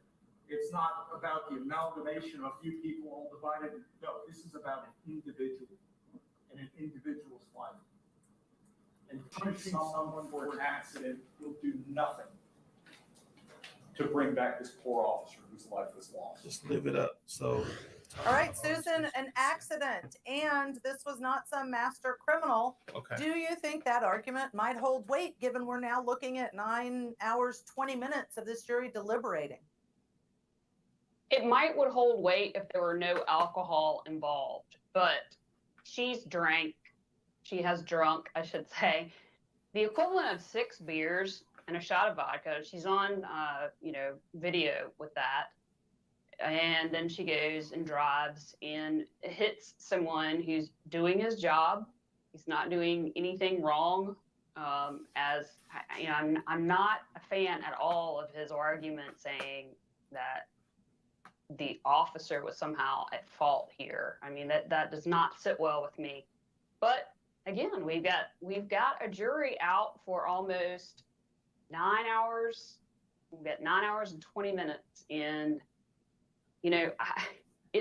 I can tell you from trying cases, this is a stressful time for both sides. I remember pacing the courthouse, just asking other lawyers, what do you think they're thinking? What do you think they're thinking? And who knows what the jury's thinking. But, for her circling back around is she the sacrificial lamb? Possibly if she hadn't been schnockered at the time. If alcohol wasn't a factor here, then, this would be an accident. This would be a totally different case. And I had expected the jury to come back with a verdict by now, but again, we never know what a jury is going to do. It doesn't matter how long I've been on the bench. You just don't know. So certainly we're going to continue to watch. The other verdict clock, as you all know, is the RKelly, and that's up because we are on a verdict watch in that trial. Court TV legal correspondent Julia Janae is now joining us to give us an update with what is happening in Brooklyn, New York. Julia, what is the latest as we are waiting? Judge, actually, we still have that one communication that we received from the jury about 25 to 30 minutes ago. And we know that the court is working to get them not only the exhibits that they should have had back in the deliberation room with them, but also the specific things that they asked for, including the full transcript of the testimony of Jane Doe number 3. So giving us some insight as to what they may be having the most questions about back there, what they may have issues with and need to confirm something that's in it.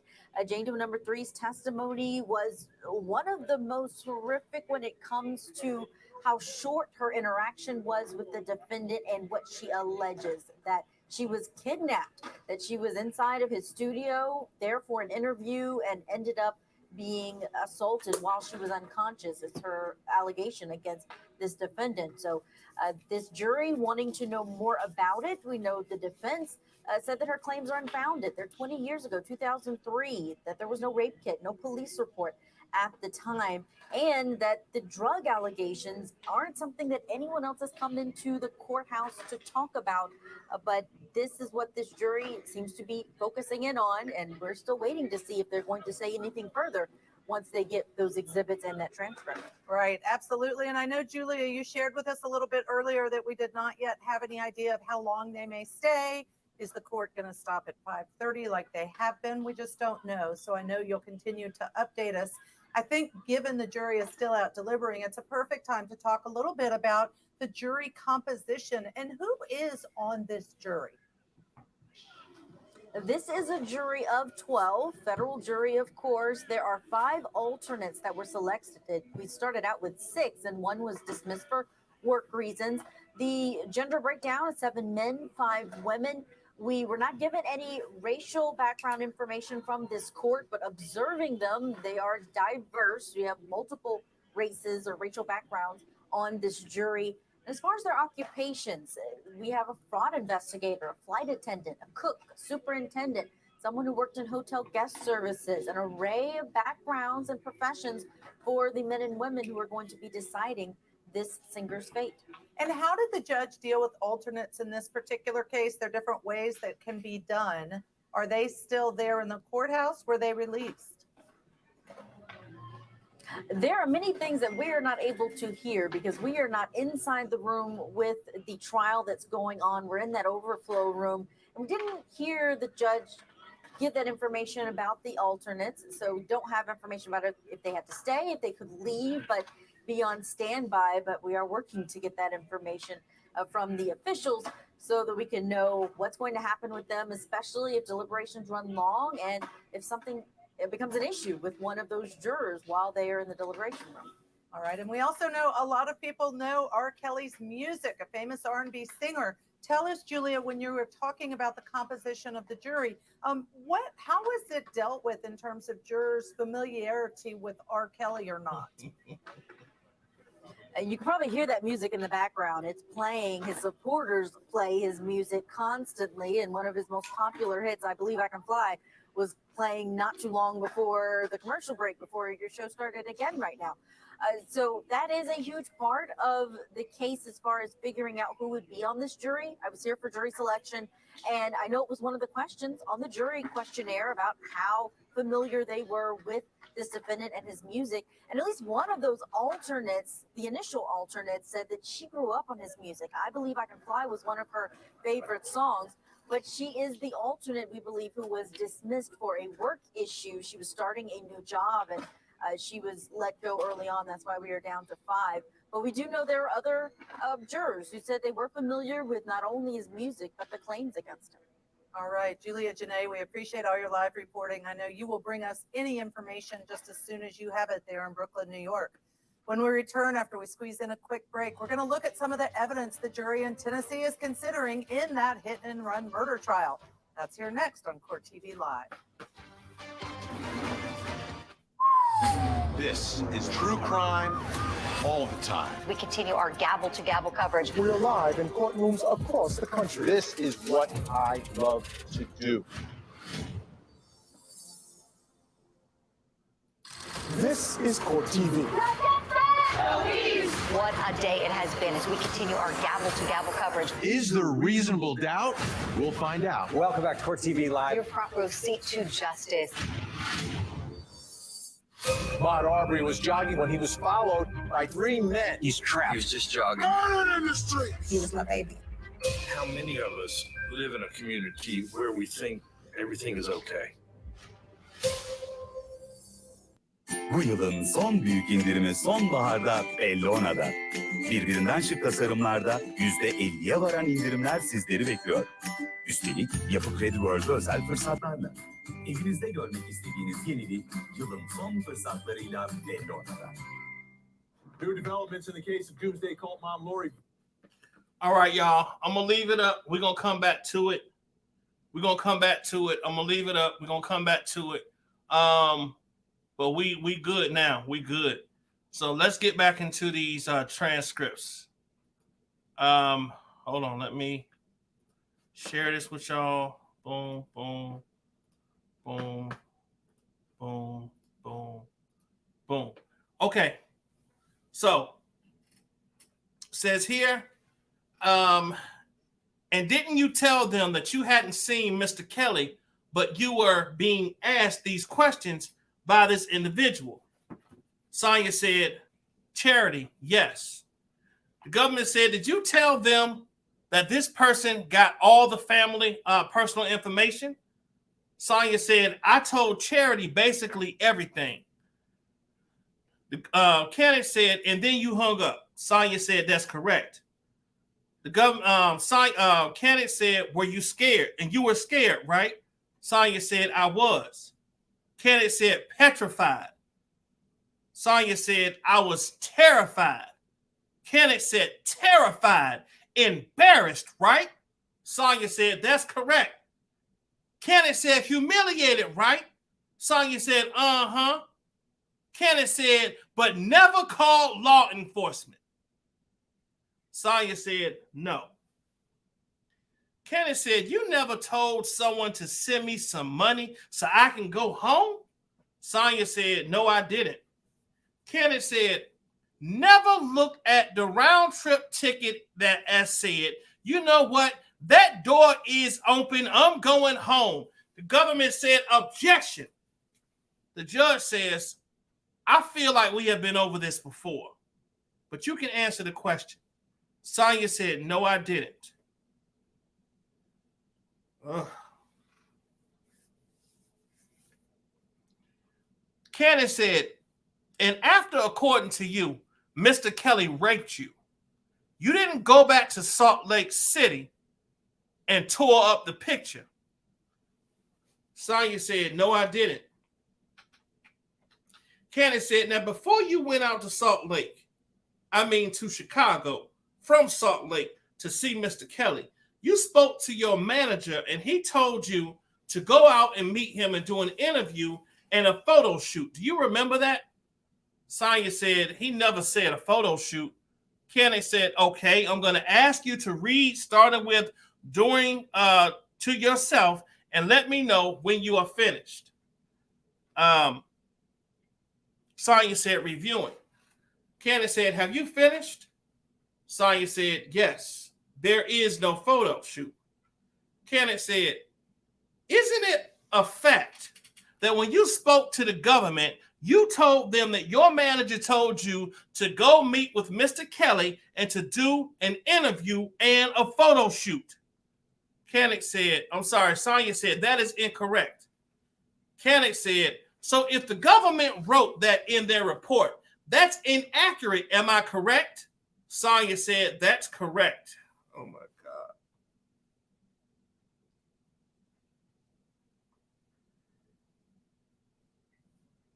Candidate said, and you interviewed with them. You told us, am I correct? Sonya said, that's correct. Candidate said, and when you were giving your interview, they took notes, am I correct? Sonya said, that is correct. Candidate said, and you were the only person in the room.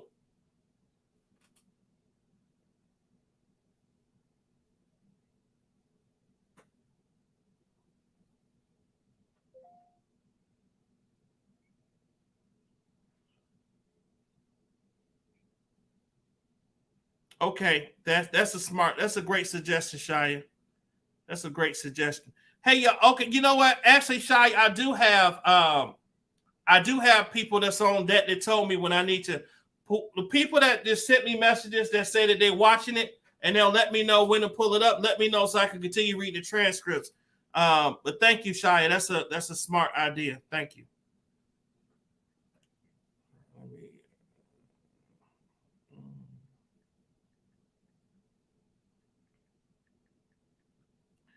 All right. Hold on, y'all. Just got something else.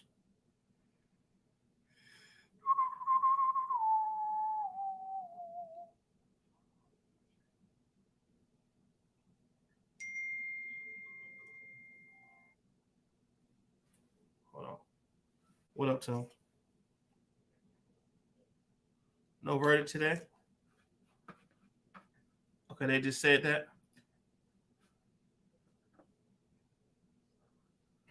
Diva and them said that. Won't be no verdict today.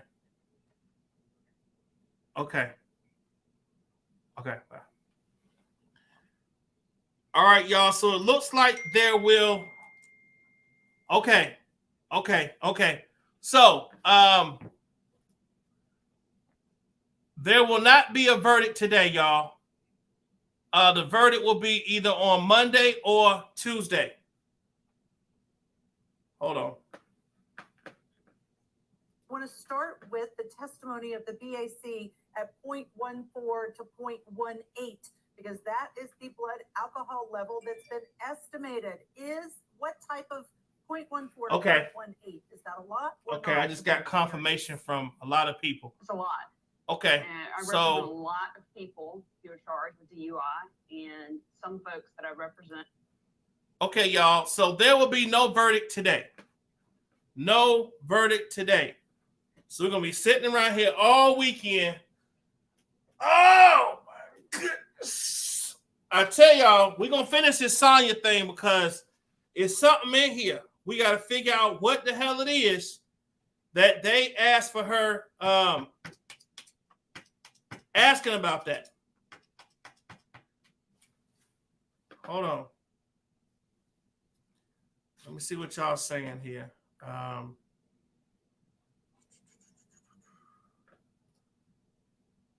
This is transcript, day 13. If your eyes don't are weak, please log off. Right. Boy, where the hell they get this witness? Man, this witness, whew, we about to finish this up. Sound like she could have walked right out the door. Cannot wait for the Chicago case. Yeah, Diva leaving the courthouse. Okay, not many people know that. All right, y'all. So we're gonna continue reading because we need to figure out what the hell.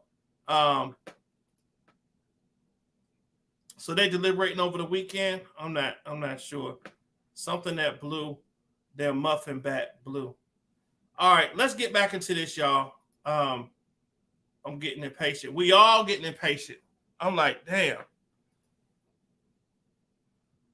The jury asked for transcripts from Jane Doe number 5 and the girl you're reading now about right now. Yeah, let's get into this, y'all, to see exactly. Yeah, this witness making Cannon look real freaking good. Let's get back to it. They weighing up that all the girls had opportunity to leave. Are the jury going to be sequestered? Take RKelly, don't be mad. I have to shorten your name too long. But yes, I agree, it's fear. It's goddamn nuts. All right, y'all. Let's get back into this. Share this.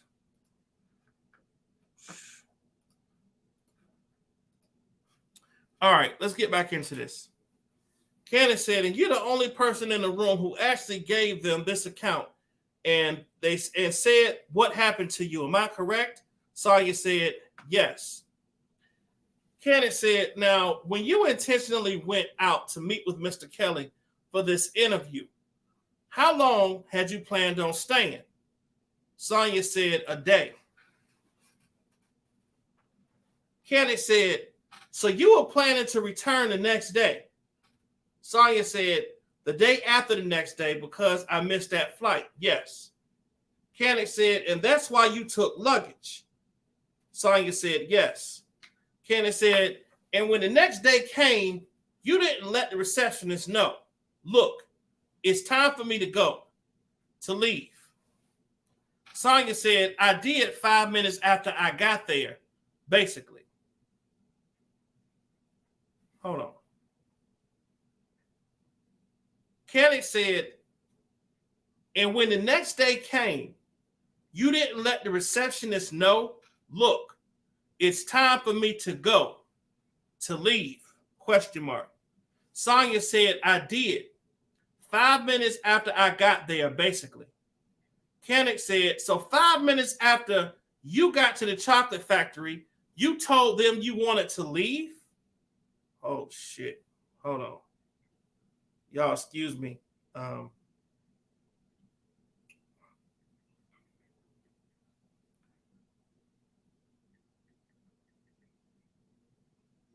Okay, hold on. Let me pull this up. Okay. All right.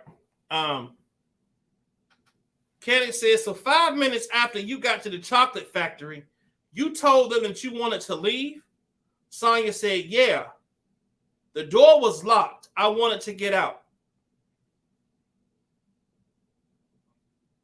Hold on. This ain't making sense. Hold on, y'all. This gotta make sense to me. So Kennick says to her,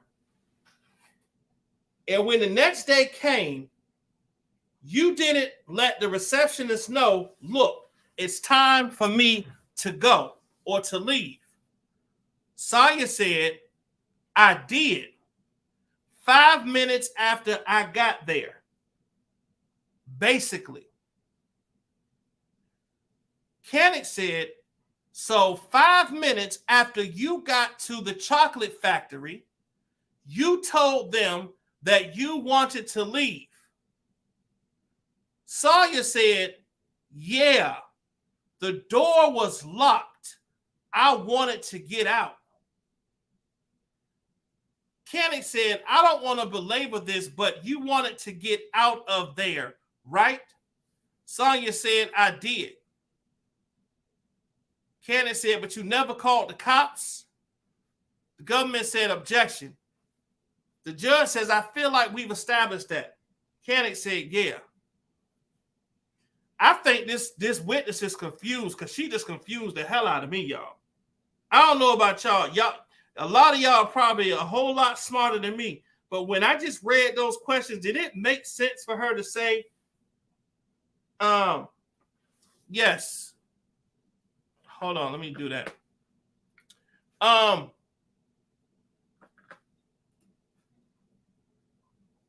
Somebody asked for the Cash App. There's the Cash App right there.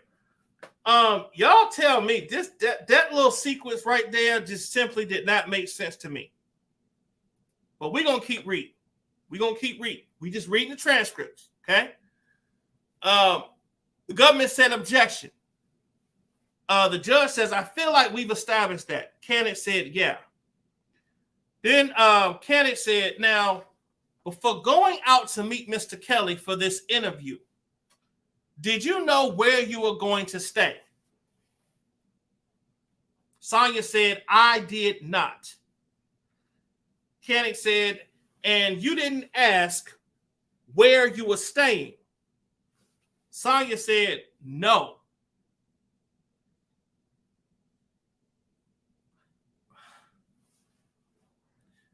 Kennick said, your manager wanted you to take this interview or do this interview in a photo shoot. He didn't provide accommodations for you. The government said objection.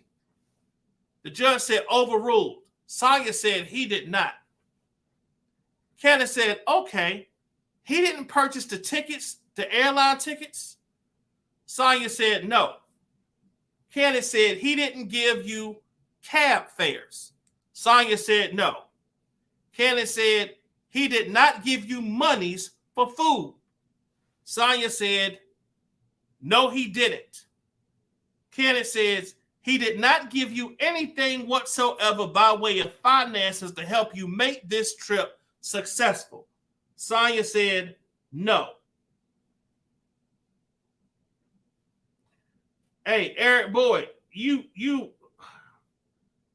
man, what are you talking about? There's no evidence that he did a crime. What are you talking about? There's too much evidence.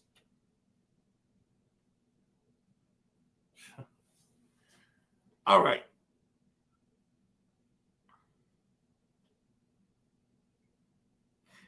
Kennick said, now you testified that there came a point in time that you ate the food and the food made you drowsy. Here we go, y'all. What's going on? Javante Cunningham is in the chat. How you doing, Javante? Welcome in here. Welcome, sis. Welcome. We love you. You did an excellent job. We love you. We just reading through these doggone transcripts. That's what we doing over here. Thank you, Kanza. Thank you, Kanza, for handling that.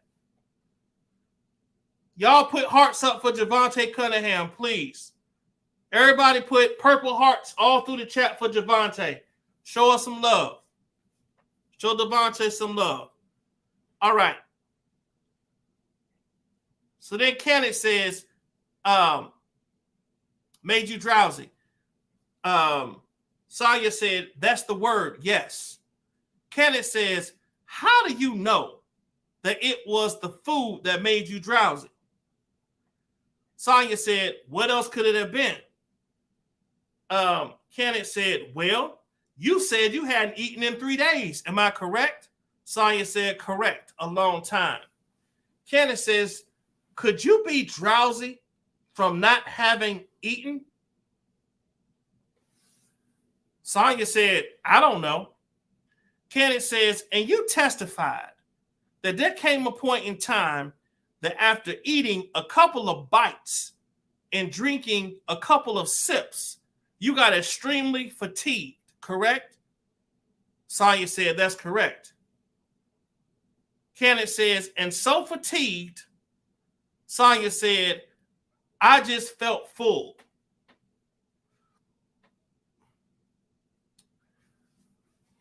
Kenneth said, you were so fatigued that you did not know how you got from the chair to the sofa. Sonya said, yes. Kenneth said, and when that, just before eating, you were in the room by yourself. Am I correct? Kenneth said, I'm sorry, Sonya said, that's correct. Kenneth said, and after you finished eating, you were in the room by yourself. Am I correct? Sonya says, as far as I remember, yeah. Kenneth says, and you told us that you don't have a recollection as to what else happened that night, correct?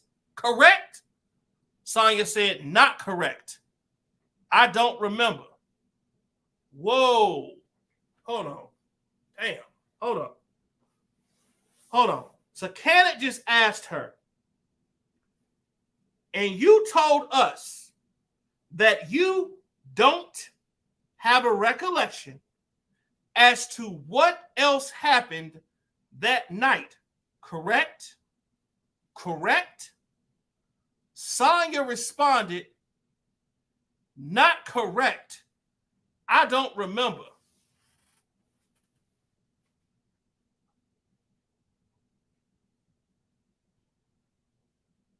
Okay.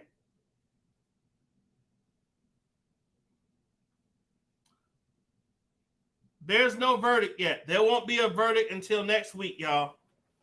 Thank you, Javante, for coming over here. We appreciate you, sis. You can relax, grab your popcorn so you can see this stuff going on. Yes, hearts for Javante. All right, y'all, here we go. So the judge says you have to let her finish. Kenneth says, I'm sorry. Kenneth says, I'm sorry. Sonya says, I don't remember how I got from the table to the couch. And then Kenneth says, you don't remember how you got from the table to the couch. And you don't remember how you got undressed. Am I correct? Sonya says, I don't know how my underwear came off. No. I got you on 3 different devices, Atmos, on stereo. Oh my gosh. Thank you, Javante. I appreciate you, sis. We love you. Thank you so much. Thank you so much. All right. And so then Kenneth says, you don't know how your clothes came off. The government says, objection. The judge says, sustained. She answered the question. Next question. Kenneth says, you don't know how you got from the table to the couch, and you don't know how your underwear came off.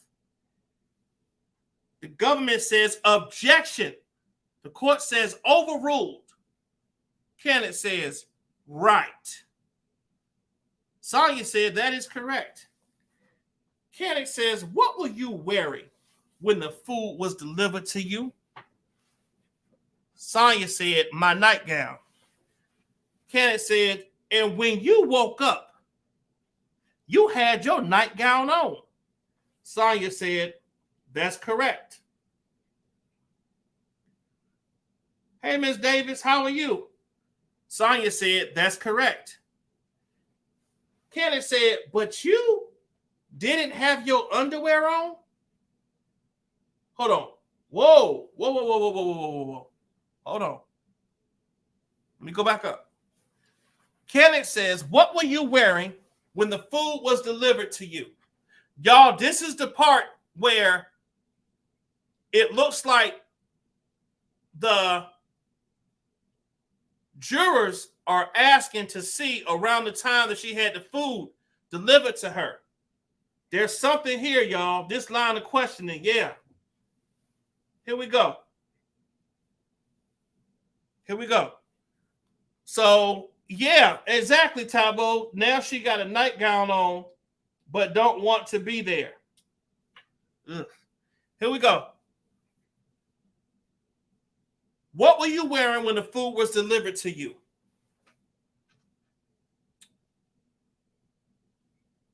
Sonya said, my nightgown. Kenneth said, and when you woke up, you had your nightgown on. Sonya said, that's correct. Kenneth said, but you didn't have your underwear on? Sonya said, that's correct. Kenneth says, and you don't know whether or not you took it off. Oh, shit. She says, Sonya says, I mean, no, I was sleeping. Kenneth says, you don't know because according to you, you were unconscious. You don't know what happened to you, right? Sonya said, that's correct. Kenneth says, so you don't know how your underwear got off. Objection. The judge says, I feel like she's answering the question several times. I am not stopping you, but she has answered you. Kenneth said, what was the answer? The judge says, she said she doesn't know. Kenneth said, okay. Kenneth said, now, you just testified that at some point Mr. Kelly came in the room. Sonya said, when I woke up, Mr. Kelly was in the corner. Kenneth said, do you know whether or not that was how much time had elapsed between your going to sleep and waking up and finding and seeing Mr. Kelly in the corner? Sonya said, can you repeat the question? Kenneth said, do you know how much time went by or elapsed between your going to sleep and then waking up and Mr. Kelly being in the corner? Sonya said, no, I don't. Kenneth said, do you know whether or not that was morning that Mr. Kelly was in your room or in the corner? Sonya said, I don't. Kenneth said, do you know whether or not it was 10 minutes later? Sonya said, I don't. Kenneth said, 3 minutes later. The government said, objection. The court said, overruled. Do you know? Overruled. Sonya said, I do not. Kenneth said, now, in accordance to you, you saw Mr. Kelly in the corner and he was fixing his pants. Am I correct? According to you. Sonya said, that's correct. Kenneth said, and you said to him, good morning. Oh, shit. Oh, hold on. And you said to him, good morning. Am I correct? Sonya said, no. Kenneth said, did you say, how are you doing? Sonya said, how are you doing? Kenneth said, okay, did he respond? Sonya said, he did. Hey, McQueen, happy birthday once again. Happy birthday.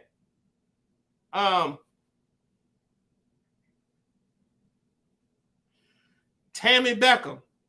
That's a good question. If she was scared, why she changed it to a damn nightgown? And if she wanted to leave, why she changed it to a nightgown? Wouldn't you be in the same damn clothes that you was in if you was waiting for that door to crack open so you can get your ass out of there? Yeah, hey, we just asking questions, y'all. I'm not saying I don't believe her.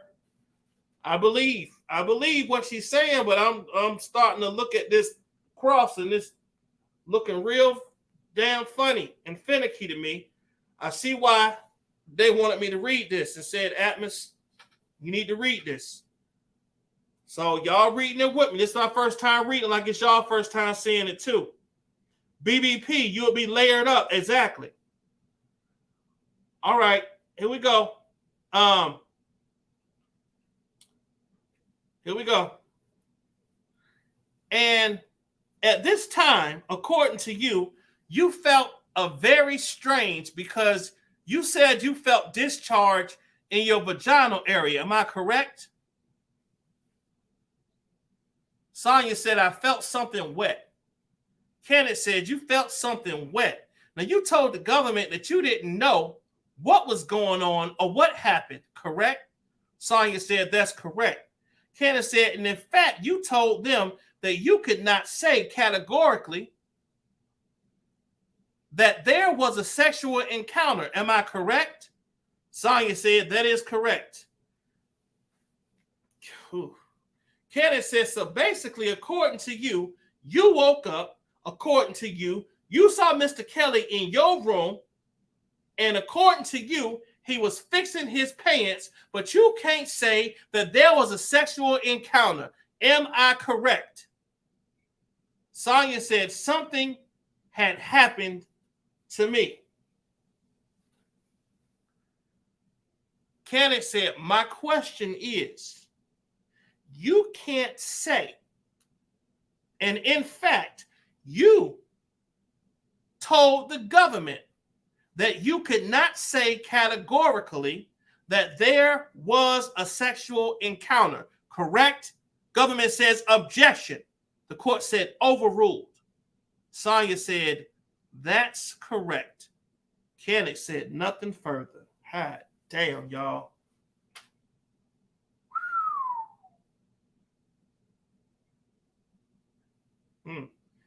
She was definitely the weakest link. Out of all of the ones that we saw, all the witnesses, she was definitely the weakest link. All right, let's get to the redirect. Here we go. Redirect. The judge says, any redirect examination? Ms. Cruz Melendez says, yes, Your Honor. So here's the redirect, y'all. The government says, now, on cross-examination, the defense counsel asked you some questions and showed you some reports. Do you recall that? Sonya said yes. The government said, had you ever seen those reports before? Sonya said no. The government said, did you ever have a chance to review those reports? Sonya said, I haven't. The government said, in fact, other than the photographs that I showed you here today, did the government provide you with any evidence? Sonya said, no. The government said, any floor plans, anything of that nature? Sonya said, no. The government said, on cross-examination, the defense also asked you about whether or not you had a round-trip ticket. Do you remember questions about that? Sonya said, yes. The government said, who made your travel arrangements? Sonya said, Mr. Kelly's team, management team, somebody. The government said, so you didn't make them yourself? Sonya said, no. The government says, when you got to the airport, you said you went to the counter, correct? Sonya said, that's correct. The government said, you obtained a boarding pass. Sonya said, that's correct. The government said, sitting here today, do you know whether or not you had a round-trip ticket? Sonya said, no. The government said, defense counsel also asked you questions about the fatigue that came on after you had took a couple of bites of food. Did that fatigue come on suddenly? Sonya said it did. The government said defense counsel also asked you questions about your having hired an attorney. Do you remember those questions? Sonya said, I do. The government said you also testified earlier that at 2 points when you were at the chocolate factory, you signed non-disclosure agreements. Do you recall that? Sonya said that is correct. The government says, why did you hire an attorney? Sonya said, I wanted to know my rights because I was a victim. And I know what I went through, and I know what I signed. Hold on now.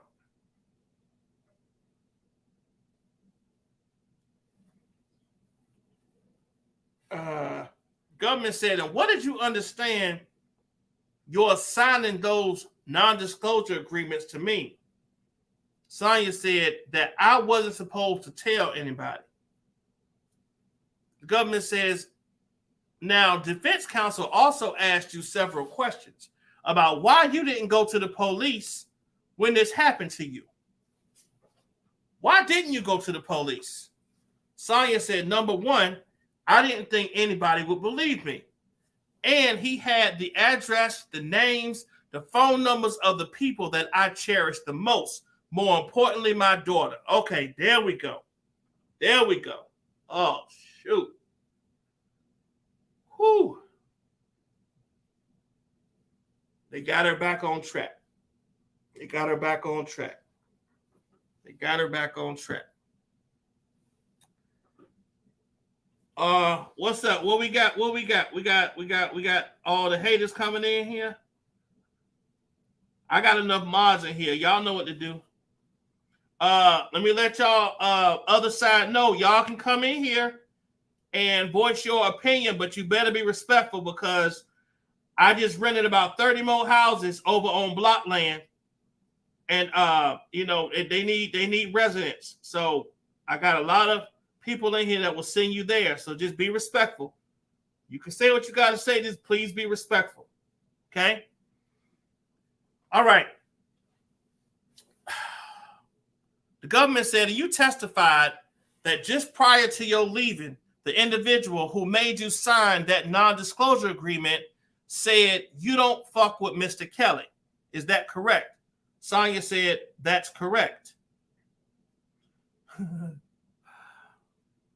The government said, how did you interpret that? Sonya said, as a threat that, you know, he's not somebody to mess with. The government said, is that why you didn't call the police? Kenneth said, objection.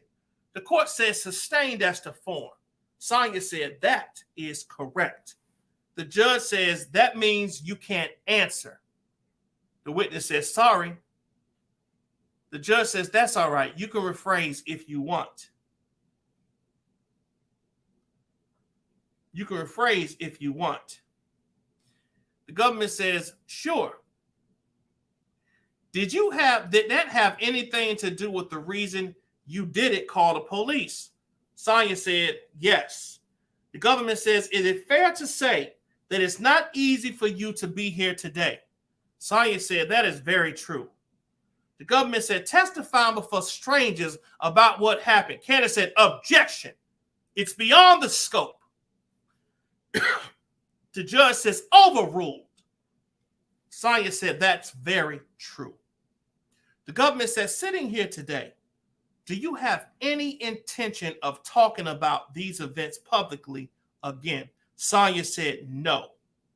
The government said, defense counsel asked you questions about what happened when you suddenly awoke on that couch. Is there any doubt in your mind that when you woke up, you found your underwear on the arm of that couch. Any doubt in your mind? Sonya said no. The government said, any doubt in your mind that before you suddenly fell asleep that you were wearing your underwear? Sonya said no. The government says, is there any doubt in your mind that when you woke up, the defendant was standing in the corner doing up his pants? Sonya said no.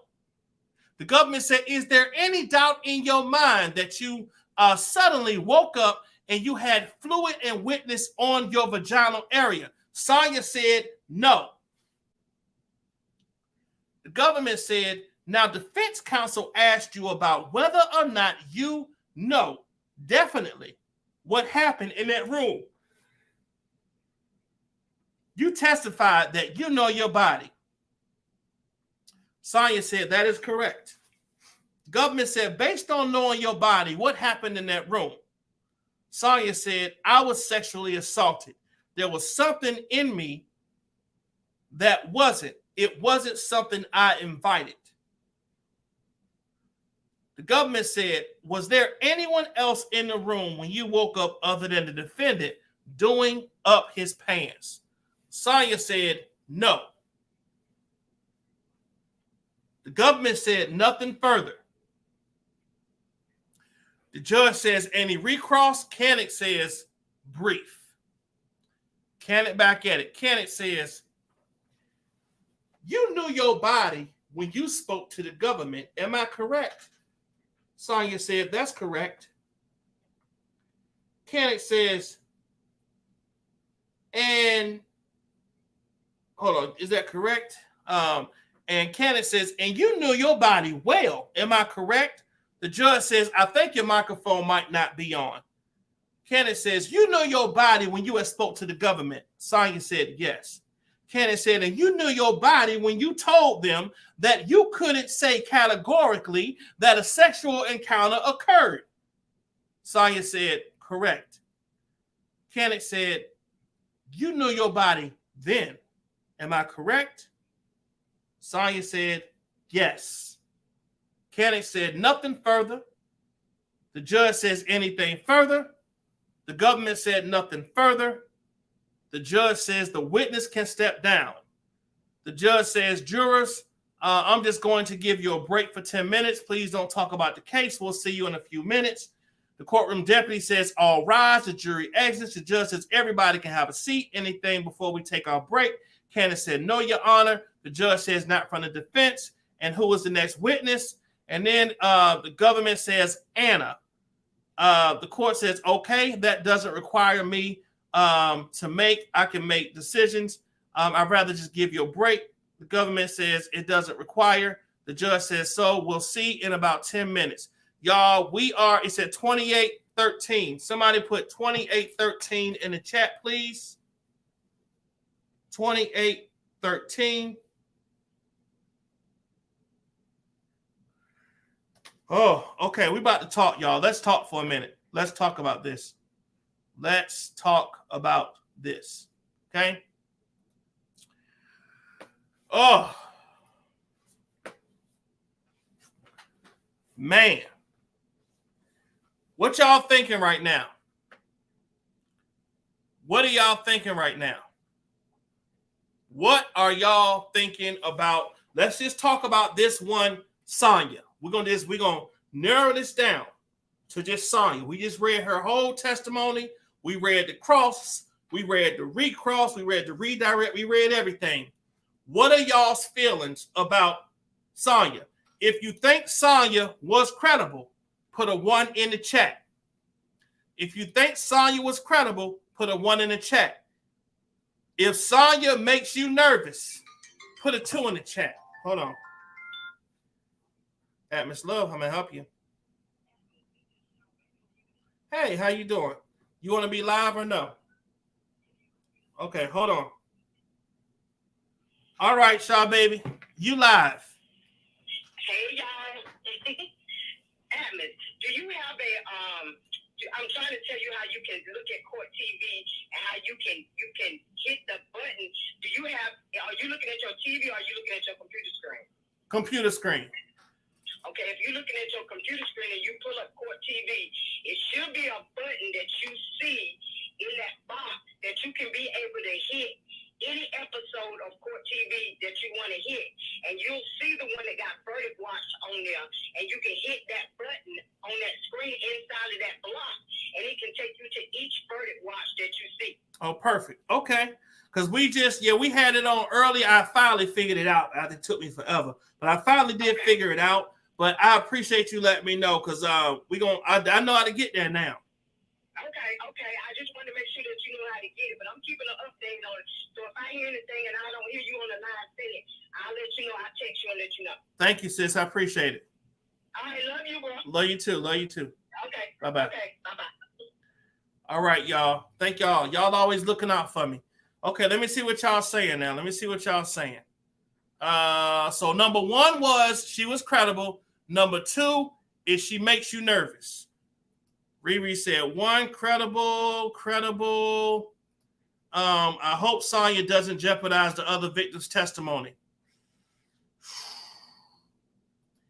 Me too. T-Bam said credible. Yolanda Taylor, credible. Tabu says it makes sense why they are questioning her testimony. Yeah, it makes a lot of doggone sense why they question her, but she ain't got nothing to do. I just hope that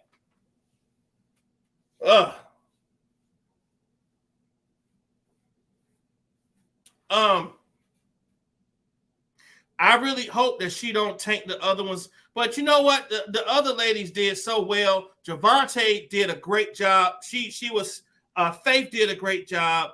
Azriel, she got it together. Hold on, y'all. What's up, babe? Yeah, what's going on? What you gotta do?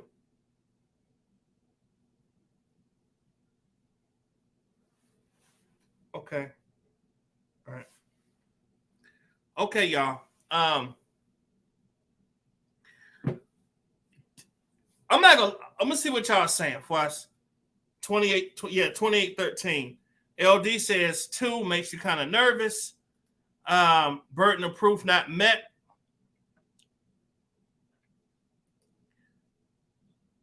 Credible. I'm just gonna take a Just Jay.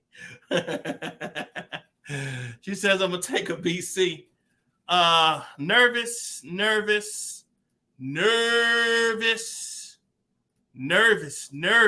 Oh, BBP. No bit. This is the transcript. The jury asked for the floor plans from the studio. I believe her. Daniel Steele. Eric Boyd says 2 makes nervous. Angela said, okay. Tiana says nervous. Travis Sloan says nervous. Leo Central said 1.5. Oh, Julie Huggins says, I can't believe they said RKelly didn't have sex with Jane Doe number 5. Ain't that crazy? 2B said nervous. BBP said nervous. Oof. She sounds kind of back and forth. Yeah. Honest truth, she not telling it all. I put an O. Okay. Most hated, proof for what? You understand she's an uncharged victim, right? Well, Sonya was an uncharged victim. I don't know if that would. All right. If you're just joining us, Atmosphere 2776, 2776 through 2813. Thank you so much, Miss Cole. Y'all, I got some amazing mods, man. Y'all are on freaking point. Thank y'all so much. Nervacio Mos Omenos. Okay. She's credible, but she make me nervous. She is credible. Listen. I do believe her. I believe her. I just think that she doesn't know how to handle herself on a stand. And when they trained her, or when they tried to coach her or help her to understand how to maneuver in the courtroom, she was probably the hardest one for them to kind of get through to, because she doesn't seem to understand. But it seems like what most of the witnesses are doing is they're saying, I don't recall. I don't recall seems to be, as we saw in the motion or the letter that I don't recall keeps you at a safe point to where you're not lying, but you're not saying you're admitting to it. You're saying I don't recall, meaning I don't remember. Okay. I say, hey, Shaw baby. Most hated says not credible. Hold on, y'all. West Coast Bell says 2. No verdict today. No verdict today. Who is most hated? Another troll, y'all. All right. 2. So y'all, it is split. It is split. So the jury sent a note asking for the full transcript of Sonya and the floor plan to one of RSK studio. Y'all, I'm not gonna listen. That Sonya's full transcript that we just read, that makes me freaking nervous. I'm being real with y'all. Her transcript alone, like, why didn't they ask for any of the ones that was doing real good? Why didn't they ask for Faith's? Why didn't they ask for Javante's? Like, the people who went up there and killed it. Shit. Javante said, no, the jury is not going to be sequestered. The jury or return, and the court will resume on Monday. That means they have to have the weekend to rest, think, and deliberate. Starts again on Monday. Thank you, Javante. Thank you, sis. I appreciate you. All right, 1, 2. Situation did a lot of mental damage. Yeah. Just say nobody. I said that it's going to mess up the other girl's testimony. They can't.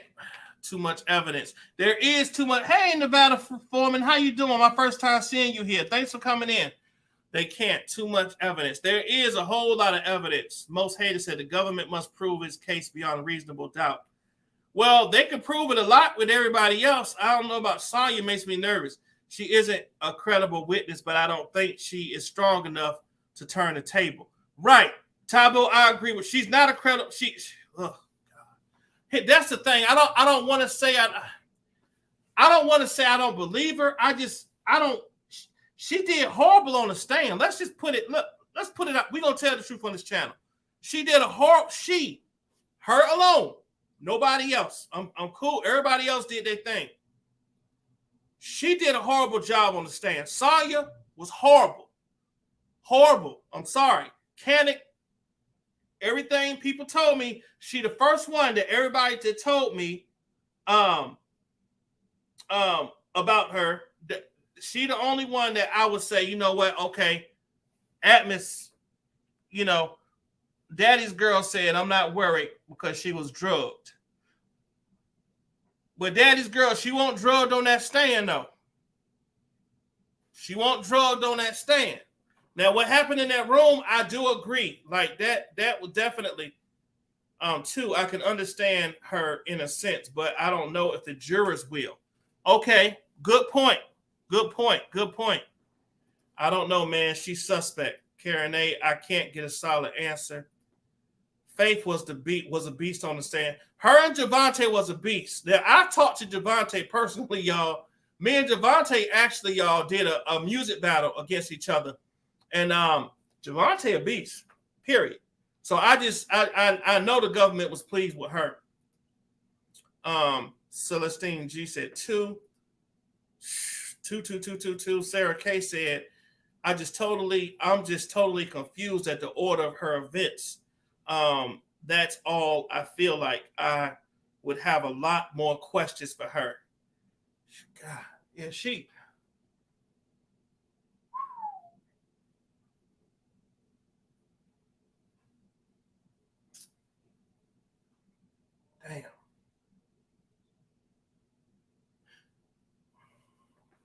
Damn. Y'all know what I wonder? I wonder if he recorded his situation with Sonya. And maybe the government got it.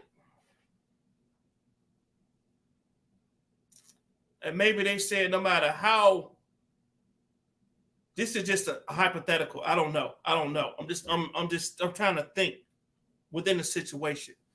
I wonder if the government got evidence that what she's saying is true.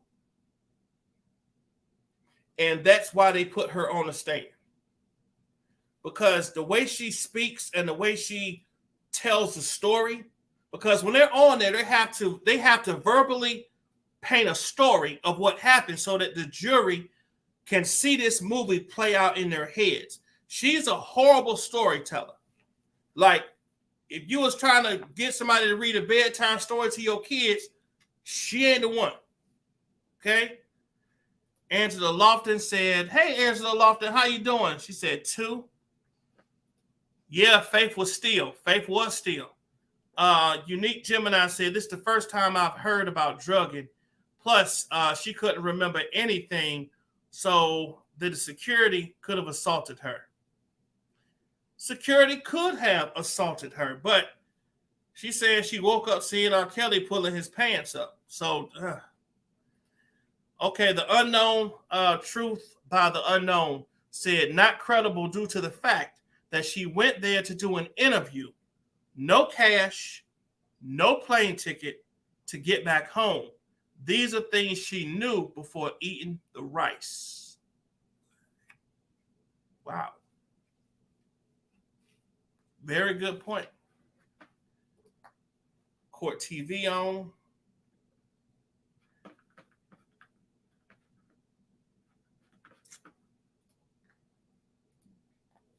Julie Huggins nervous. Thank you, Quasia. Atmos read from 27. Yep, thank you so much. She definitely the weakest witness. Yeah, she was the weakest, y'all. Oh my God, turn on Court TV. Hold on. I'm probably gonna be late to it when y'all told me to turn it on. Court TV. Oh gosh, man.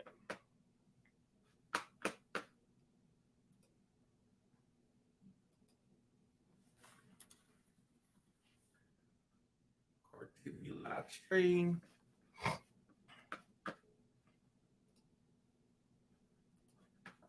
Or even happy about it. It's not what the law requires. The government doesn't have to prove that the enterprise or actors acted with criminal intent, only that the defendant had the criminal intent. So my question for you is, again, one of the real benefits of going under this Racketeering Act is that it's very broad. It allows for non-criminal acts to act as predicate acts for a criminal enterprise, which is very interesting. I want to know your thoughts on whether you think the feds have the horses for that. I do. I actually think I do. They do. I've always thought that R. Kelly at some point was going to face racketeering charges, and it's exactly on point.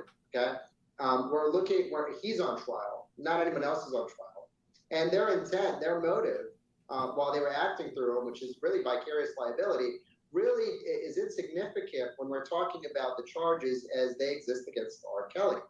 And you hit it on the mark. Okay. Racketeering charges are slated for the prosecution to be able to get an easy conviction because organizational crime is a big offense, and sometimes it's really hard to prove. That's exactly the heart of racketeering.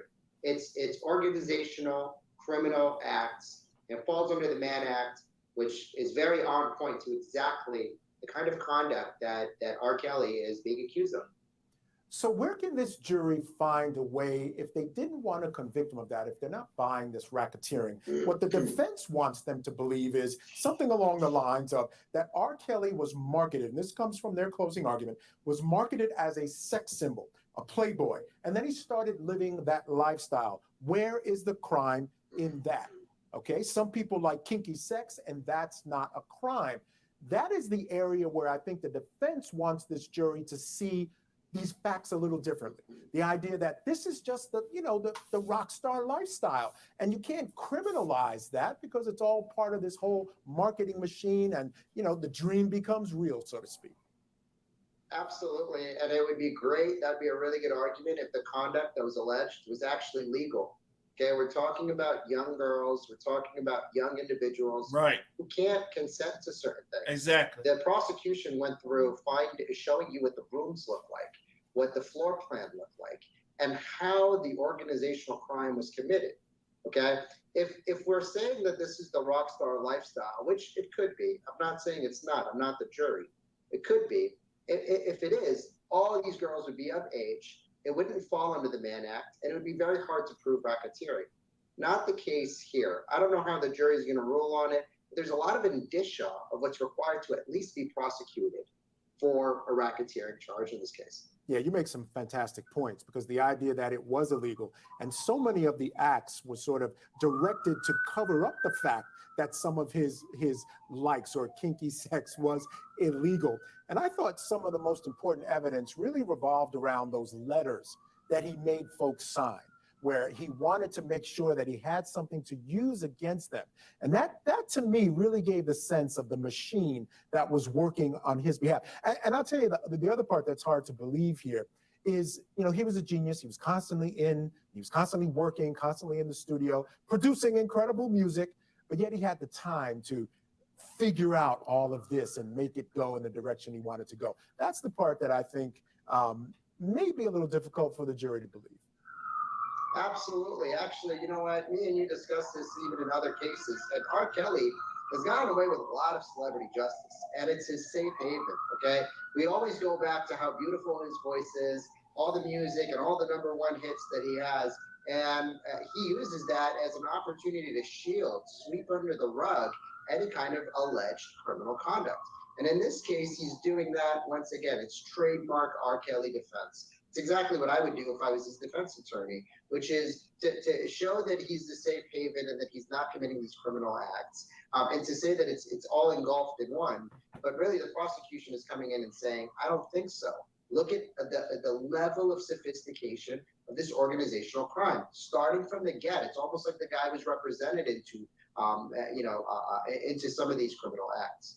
Yeah, you know, it's interesting that price of genius argument, it may hit the end of the line in this particular case. And even if it doesn't, he's got a ton of other cases to deal with. So I don't know what the future is for RKelly right now. All right, stand by. We're going to take a quick break right now. And again, we are in a verdict watch, not only in Kelly, but in Tennessee as well. Just ahead, we're going to look at the law the jury is considering as they decide whether Janet Hines is guilty of a crime in the death of a police officer. And then coming up later, former Minneapolis police officer Derek Chauvin has filed his own paperwork appealing his conviction in the murder. Oh, okay, y'all. Go ahead, Riri, you can go in and call in now. Hold on.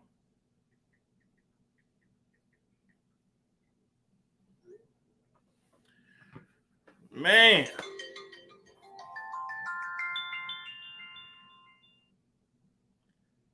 Riri. Hey, what's happening? How you doing? Thanks for everybody in the chat. Welcome to Atmos Love. Atmos Love's on live. This is what I wanted to say. One of the things I want to suggest, especially with the jury calling and asking for her transcript, let us go back down that we read all the way down to the redirect. Let's go back and look at Cannick's questions and take a question and look at her response. I mean, not her response, but her original, the direct. Because Cannick's job is to, and his line of question is to confuse the witness and confuse the jury, like how he was confusing us. Right. So like he asked her, did you, and he said something about your recollection. Did you say recollection? She said, no, she didn't. She said, I don't remember. So she was telling him, I didn't say use the word recollection. I used the word I don't remember. Then he asked her something about when she woke up, did she have discharge? He changed her wording for her to say no, to make it look like now she's contradicting what she said. She never said discharge. She said she felt wet. You know what I'm saying? So it's like he tries to change the words of her testimony to make her say no, to make everybody think that she's not credible and she's changing up on the stand, and she's not. She always said that she was locked up. She said that she was drugged. She said that when she woke up, that RKelly was pulling up his pants in the corner. You know what I'm saying? He tried to confuse the date of the shower. That part I don't remember. You when she took the shower, but I don't think that he had her take the shower before she left home because he needed her to get off all the evidence. Yeah. Yeah. And what he wasn't gonna let her leave with that sperm on her or in her. Right. Wow. You know what? We may just have to get back into that. If not later, definitely tomorrow. But I appreciate you calling in, Riri. You make a lot of great points. I appreciate you. All right. Take care, everybody. Thank you, sis. Bye-bye. Thanks for calling in, Riri.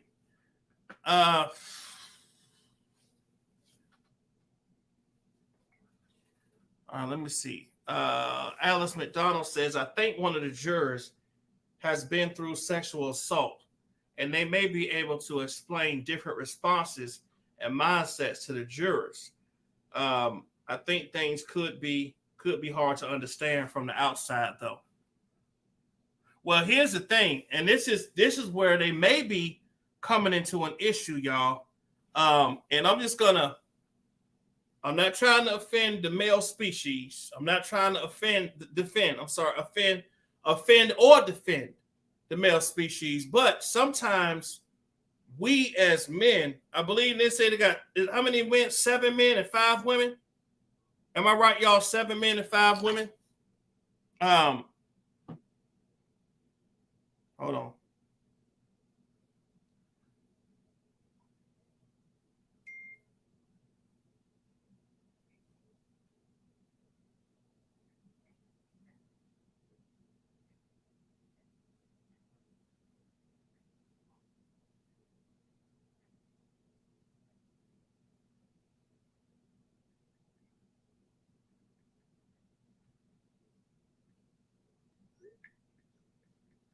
So what we may do later, y'all, if not later tomorrow, is we're going to get back into these. We're going to go back over the letter Azriel wrote to her brother, and see why they wanted to see that letter again. And then we're going to probably go back over Sonya's stuff. We'll probably do that tomorrow. But when I'm talking about the men, okay, sometimes we're not really good at understanding women, and because we like to fix things. We're not good with tears. We're not good with pain. We like to fix things. We like to look. Okay, what do you want me to do? You want me to fix it? The door broke. What do you want me to do? Fix it? What's going on? Just tell me how to fix it. And a lot of things we can't fix. So it's hard for us to understand the emotional connection that a woman who has been abused in the past, how she can still carry that with her, and she never forgets that trauma. It's hard for men to understand women's trauma. And so when you have a jury with a lot of men on it, it could be an issue as far as them trying to understand Sonya and the situation in the room. It's too many. It might be too many men, and it could be too many men on there who don't know who RKelly is, who don't know his history, who can't bridge the gap between this man has a history of doing this, and there's no way in hell that he's innocent of doing it again. You may have that person that's just like one of them flatline thinking people that don't think outside the box, that just look at it and says, yeah, you know what? He's not guilty. You know, she said this, and then she said this, and then she's all over the place. I don't want to. Nope. No. I'm not doing it. I don't care what you guys say. You could have that person there. I hope not. That's the thing with these jurors, y'all. That's the thing with these jurors. Somebody said, check out Jason Meisner. Okay, hold on. Let me see what's going on Twitter. Oh, hold on. Let me share this with y'all. Share screen. Okay, here's Jason Meisner. Jason Meisner said, let me see if y'all can see this. Yeah. Jason Meisner said, just in, the R. Kelly was excused for the weekend after about 4 hours of deliberation, back Monday at 9:30. Jurors will be watching Surviving R. Kelly over the weekend and make notes. Still looking good for the prosecution. R. Kelly is done. Okay, that's what somebody thinks. Let me see what else Jason Meisner had on his page. He said, just in, R. Kelly was excused for the weekend, seen outside of, okay, people just be leaving a whole bunch of comments and stuff. Okay, cool. Oh, wow. Somebody did an interview with Canick, y'all. Let's see this real quick. Let's see what Mr. Canick had to say.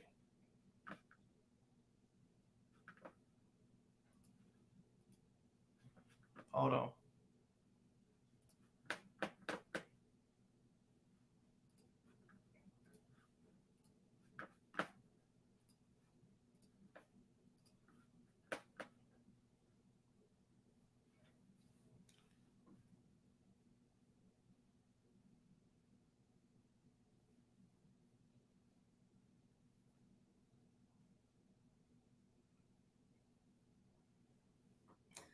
Hold on.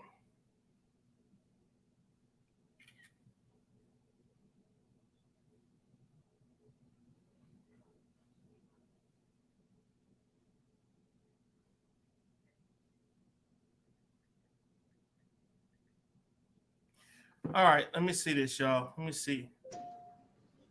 Hey everybody, I am your host, Hollywood Next, aka Sexy Pieces. I am here with the one and only, aka Mechanic, known as Death Row Mechanic, the attorney that is representing Robert Sylvester Kelly. So I'm going to have him answer a few of you all's questions. So please put your comments in the question. Please be respectful at all times. Moderators, if you're in there, any negativity, we want it out. So I'm going to take the time to introduce Mechanic, and I'll be reading your questions, so please feel free to ask your questions, and he's going to do his best to answer for you guys. What do you guys want to know? Put it in the chat right now.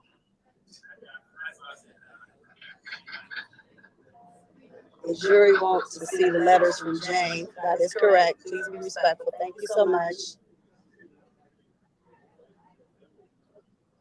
I need your questions. I only have a few minutes of his time, so please use it wisely. They say they love you. Think you selected smart jurors. He hopes. Not guilty, free kills. Next question. Is it a good thing that the jurors will not be sequestered, or are they sequestered? They're sequestered, but they're not together over the weekend. When they are transported to the court, and then when they're transported home, and when they're in the court, they're together. No one else with them. But over the weekend, they're with their families. Awesome. The next question is, jurors will come with a not guilty. Thank you so much. Lots of Chi-Town love. We thank you, Canick. More questions. I only have a few minutes of his time, so please give all your questions. What do you think the verdict will be? I'm hoping and praying that the verdict will be not guilty, and that Robert can get on the back foot. It's fine. Amen. The next question is Kelsey considering filing a lawsuit on the accusers, the parents, and the media? Right now, Kelvin is considering and then praying that he can be exonerated here, and then we move on and deal with whatever else is before him. The next question is, will you be representing him in Chicago? We'll find out. I'm just going to take care of this first, and something else we'll have to talk about. Okay, someone said they don't have a question, they just want to thank you and God bless you. How is Robert feeling right now? Robert is in the best spirits he can be in. Of course, he's nervous and he's anxious. And shout out to Hollywood Next, y'all. This is her video. I did get permission to use it. Energy and support that he's feeling from you guys, and his peace within that this will come out okay. Okay.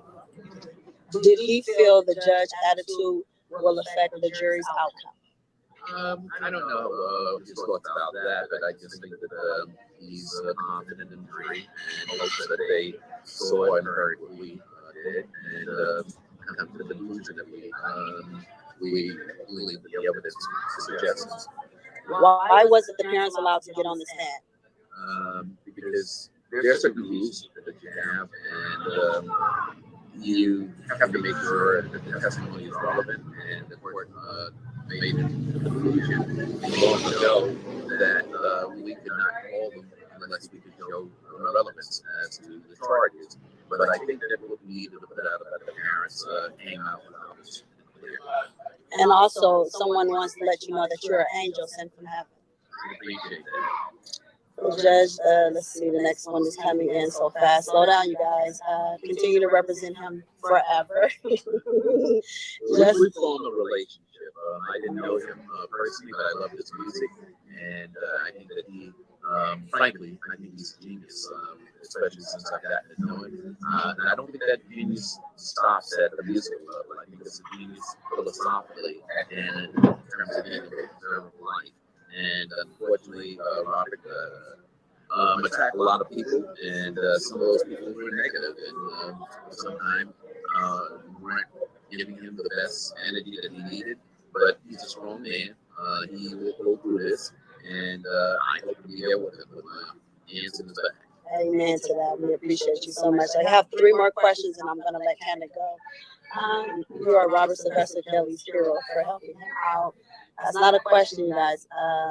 Any positive questions feel from, what's your, they said, what do you feel about the jury? Did you observe their body language, if any?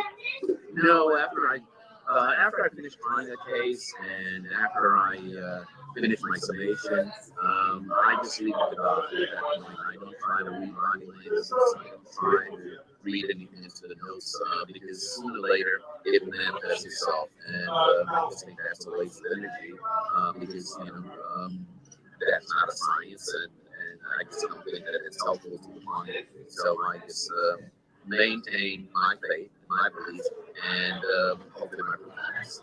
Someone wants to know, missed your comment, I'm sorry, you guys. Do you think the verdict's going to come in by Monday? No way of knowing. No way of knowing, you guys. One more question, and I'm going to let Cannon go. I appreciate his valuable time. We the people is going to set Cannon straight financially. We all appreciate you so much. Thank you guys for your gestures. Last question. Somebody give me a good one. I need a good question. My eyes is running. Okay, I'm looking for a good one. Come on, give me a good one. That's not a question. Come on, you guys, give me a good one. What made him take the case? Okay, we can ask you that one. That's fine. That's not the best question. I will want to ask for my last one, so no, I'm going to skip that one. You can clearly see the peoples are liars. How does it feel to him? If he is found not guilty, he will be something. I can't see that one. Okay, come on, you guys. You better put a better question in there. I really appreciate you guys, but I need a good question for our final question. Floor plans, no. Okay, you guys don't have a good question, then I'm gonna end this live. Someone says no enterprise. There's definitely no enterprise. They want to say thank you. They love you. They appreciate you so much. Excuse me, guys. Excuse me. You're interrupting my life. Yes. Okay. It's okay. No. I didn't even see you come up. Excuse you. Okay. Excuse you. I didn't have to say anything. Excuse you. Okay. Thank you. They just clout chasers. Anyway. Okay. That was that. Guilty. Okay. I don't think there's any more other questions. Let's see, Janet, we appreciate you and the team for helping Rob.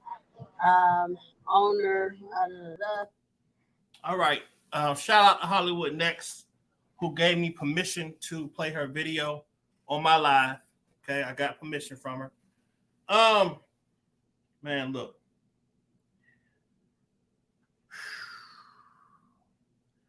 Let's get back to the task at hand, y'all. Okay?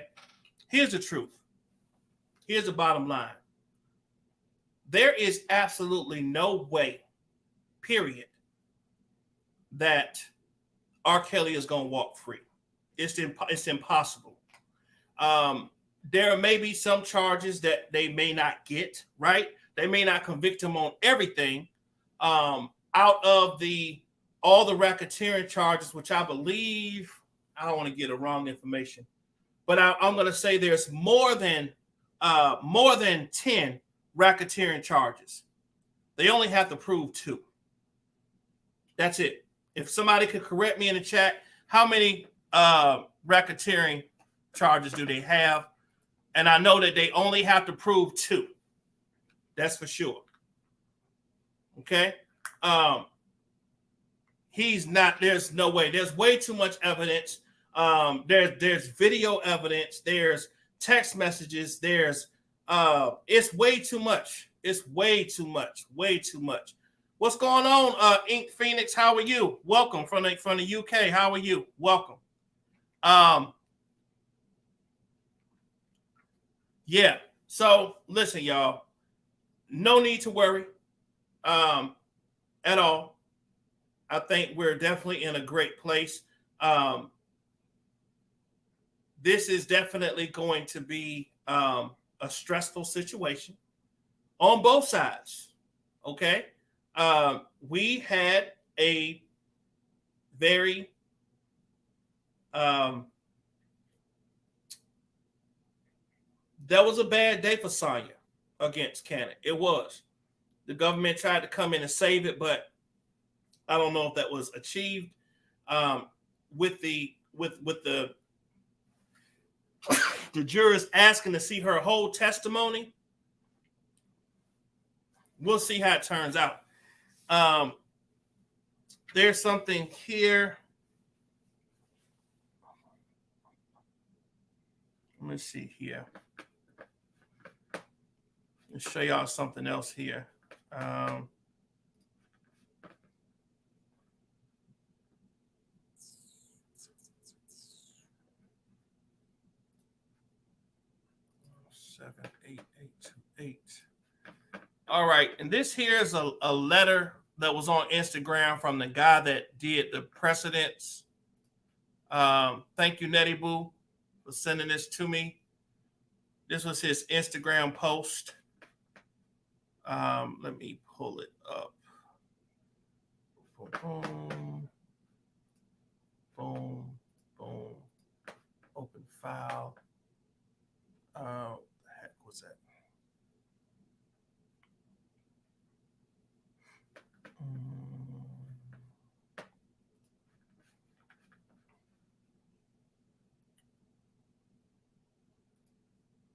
78828. Open file 78828. All right. So this is the guy who wrote or did the let me share this with y'all. Let's see what this guy's saying about the. So this is the guy who did that one series where they had the precedents. Okay. Let's go ahead and read this here. Let me see. Although people are getting the man at wrong, the women does not have to be under 18. Taken when all around the country having sex, passing them around. That is the man at. Yep, you're right, Ms. Davis. You're right. You're right. All right, y'all. So let's read this here. This is from Aces Entertainment Network. The R. Kelly saga seems to have come to an end, regardless of how anyone may feel. The man at one time definitely the king of R&B. Unfortunately, times have changed. Let me explain. The disrespect and snub by mainstream media to cover his trial is offensive at best. I personally went to court to just get a glimpse of what I noticed I hadn't seen.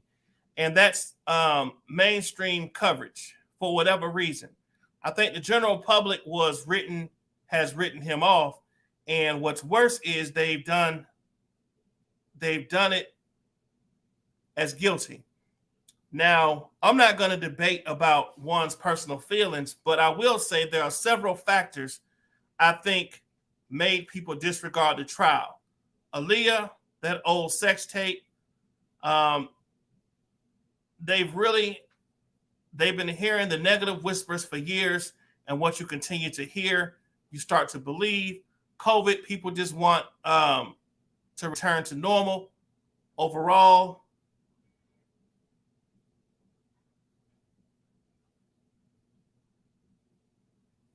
okay, I got you. Overall, Black Lives Matter. They just want normal back and whatever it reminds of you. Now, let's really get into something. I personally went to court. I felt the atmosphere, watched people's reactions, even talked to a few reporters nobody ever heard of. And it's sad to say they are going to find him guilty. It almost feels like the old OJ case. He beat murder, came back with the charge for stealing his own property, and got what?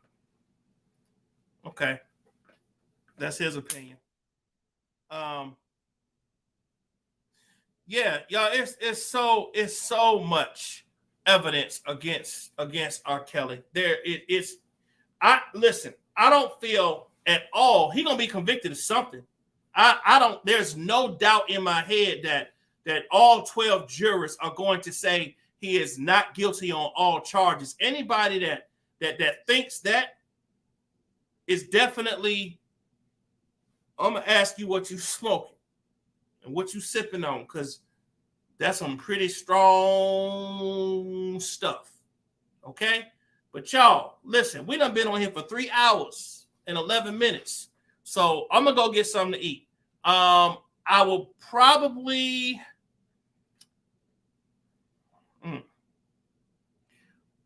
6:42.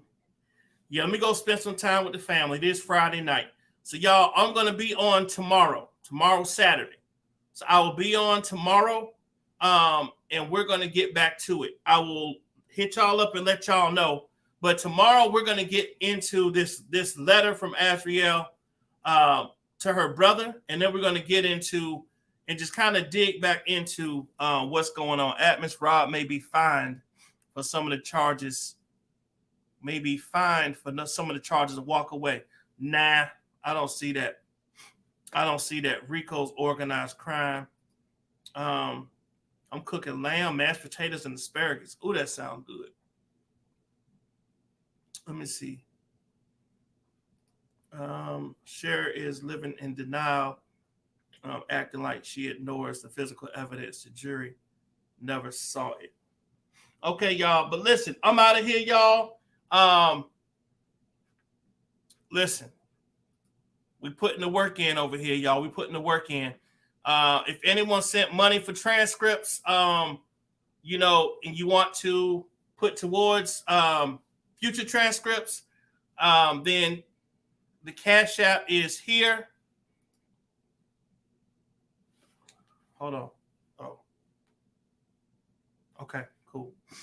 All right, but y'all listen. I love y'all. Thank y'all. I'm going to be sending out more transcripts to everyone that sent me. All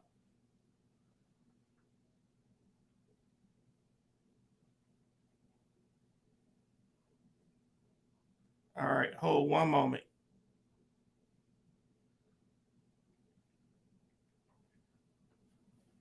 Yes, I'm going to be sending out transcripts to people that did send me the emails and the information.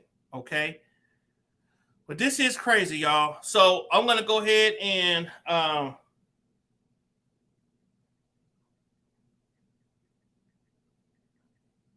going to go ahead and get out of here, go get something to eat.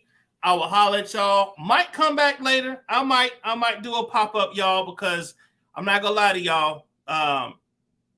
Sonya's bugging me. Sonya is really irking me right now.